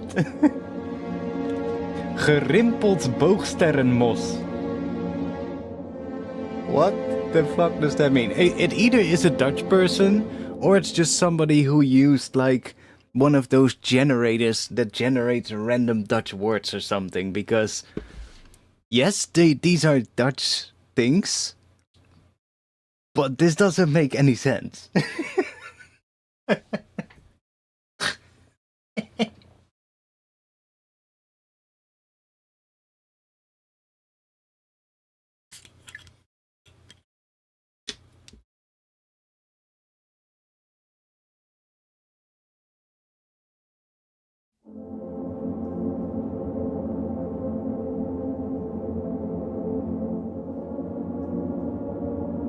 Very creative curse words. Yeah, maybe, yeah.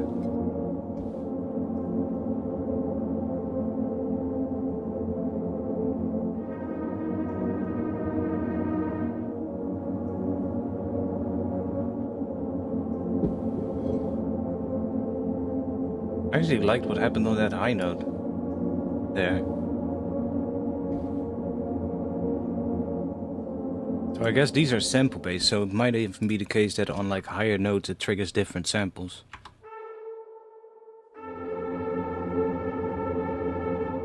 Huh. What if we...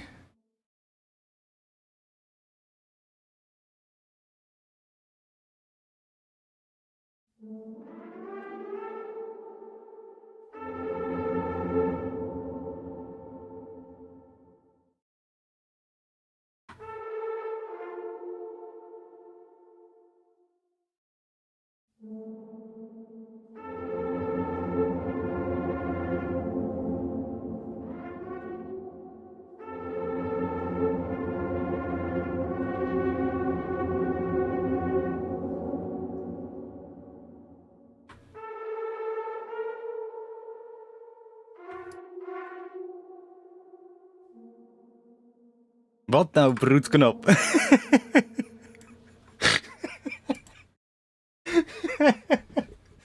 Yeah, that is such a good one. I'm gonna call somebody a broedknop. What was it? Gerimpeld platmos.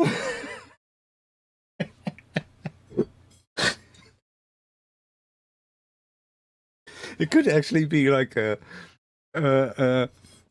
really sort of like creative Rotterdam person, you know, describing somebody's face.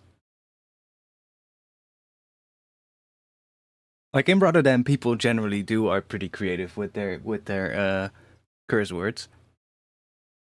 Especially if you have one of those like old school Rotterdam people, you know, like one of those older people that just all they do is they you know they have a pension and they just chill in front of a cafeteria all day just drinking beer, you know. And all they do is like walk from there back to the shop to grab their pack of six and you know maybe something to eat and then they go back and drink more beer. Well, no, they're not gonna go to the store to eat to get some food. They'll just eat at the cafeteria. But they'll do have to go back and forth to grab their pack of six or maybe even worse, maybe like cigars or something. I know exactly the type of person. I've seen too many of them. Usually you'll see them every day at the same place, and then every once in a while, you know, when Feyenoord, the local soccer club, plays, then they'll definitely be there, and they'll have the most creative cursed words. They're always complaining, you know. I saw a clip of two Dutch actors doing a weird curse word battle to see who would laugh first. I mean, yeah, there's exactly, yeah. What else is in here? Gewimperd veenmos. Gewone haarmuts.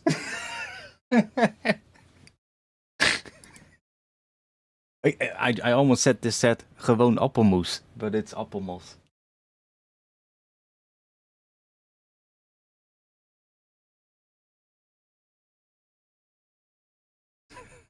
Godverdomme, vuile gaffeltand. Everybody who's not Dutch is literally listening to this and thinking, what the fuck? Gaffeltand, that's such a good one.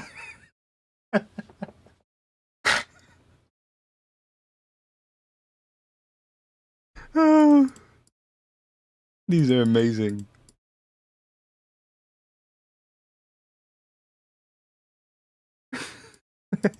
And then there's the random British one. Greater fork, you know? Gaffeltand, oh my god, that one is amazing. I love that one.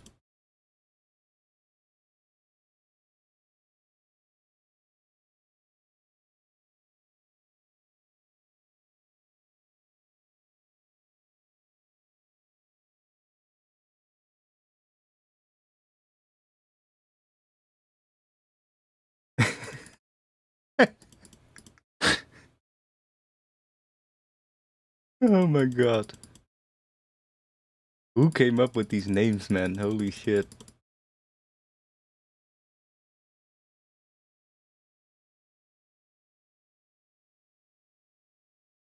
Such a weird combination of names in here.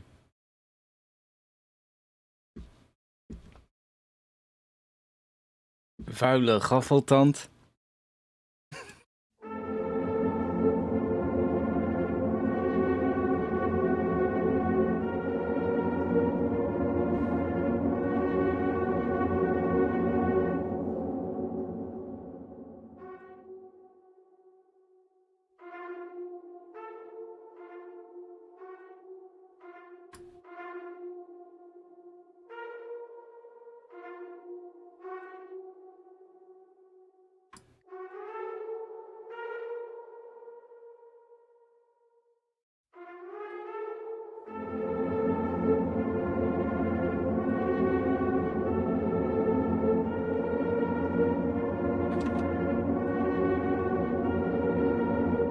That's actually kind of cool. Yeah, he just moved to English at some point.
Like, this would be a pretty interesting one to try spec ops on, I think.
This turns into such a weird atmosphere, but kind of interesting, you know?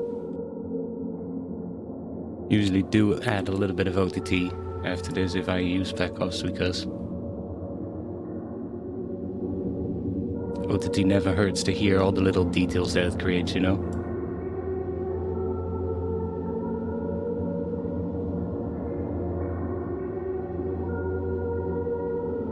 We're in the factory presets now, right? In the artist presets, I believe. Yeah. Globular. Right there.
Like, that's a pretty cool atmosphere.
Let's save. I think I'm gonna call it quits for today. Do you wanna, before we quit, do you wanna see something funny?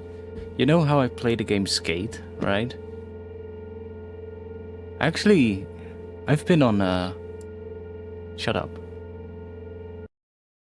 I've been on a magazine cover. I kid you not. I I submit screenshots every once in a while that I take in that game, and miraculously, earlier this week on Monday, I'm at work, you know, or no, I wasn't at work. It was the day before I had to go to work. I was up way too late, and I suddenly get like bzz, bzz, bzz, bzz, bzz. My phone just started buzzing. I'm like, what the fuck is going on? It's like middle of the night. I need to go to bed. I was literally going to bed, and I check my phone, and I'm like, what? Okay. So there's this post. Let's see if I can find it.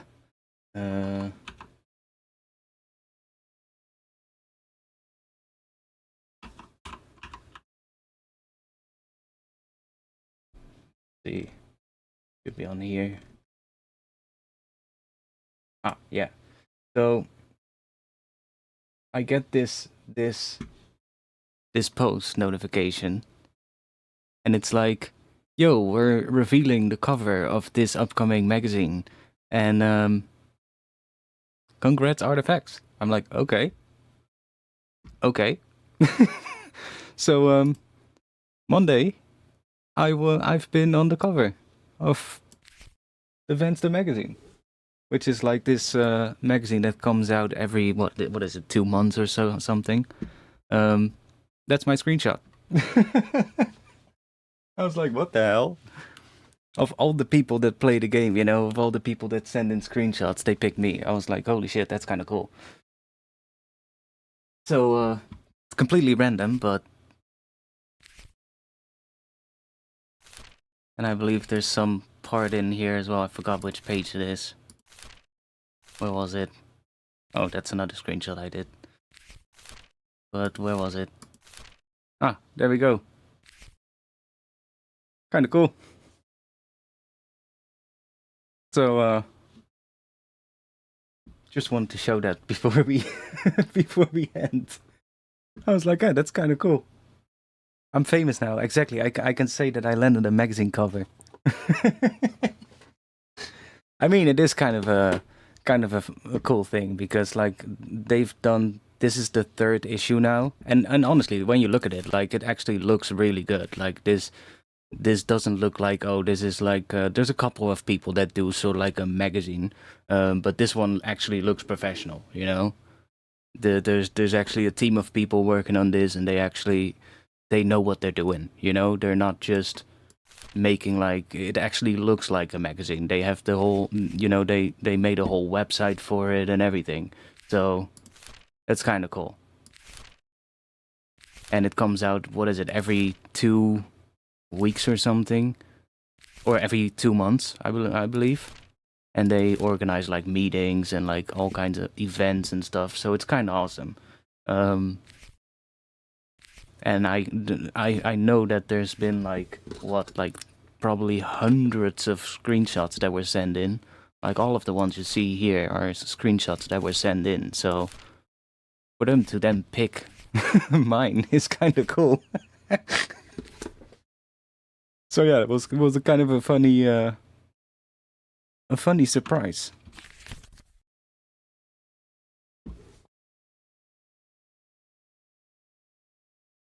Yeah, right. It's kind of funny. I didn't expect it at all. I was like, what? Okay.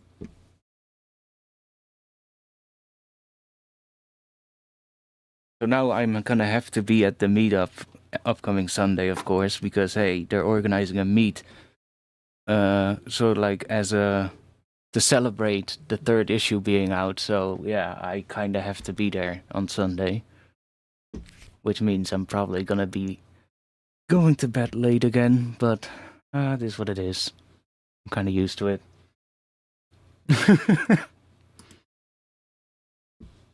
Anyways, just wanted to show you that. Why not? Kind of fun. Thanks for being here. Bring a market to sign autographs. Yeah, exactly. I'm probably gonna get a lot of people coming up to me because there's like it's they have like these what is it, like Fortnite kind of style emotes in the game, right? Where your character can do emotes. I mean, there's so many games now that do this. Like most online multiplayer kind of games do this. I know, like what is that other game? Helldivers kind of does that as well. Has their own emotes in the game. I guess there's so many now, and they do that as well. So there's one of these emotes where your character will start taking a selfie. I already feel like there's gonna be so many people coming up to me just spamming that. Which is gonna be fucking weird. But hey, whatever. We'll see what happens.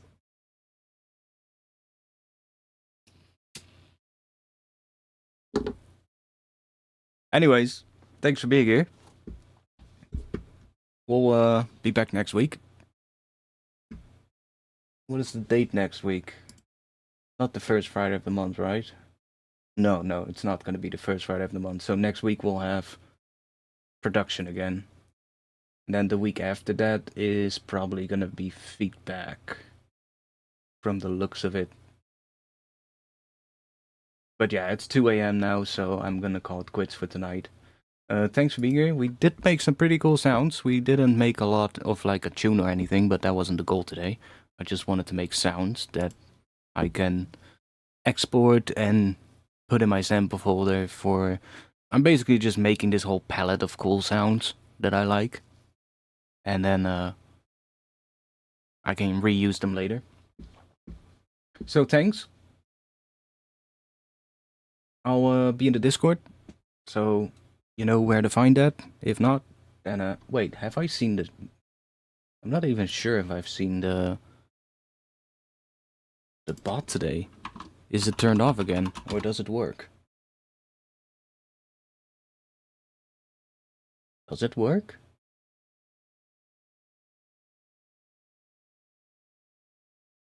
It works. Okay, cool.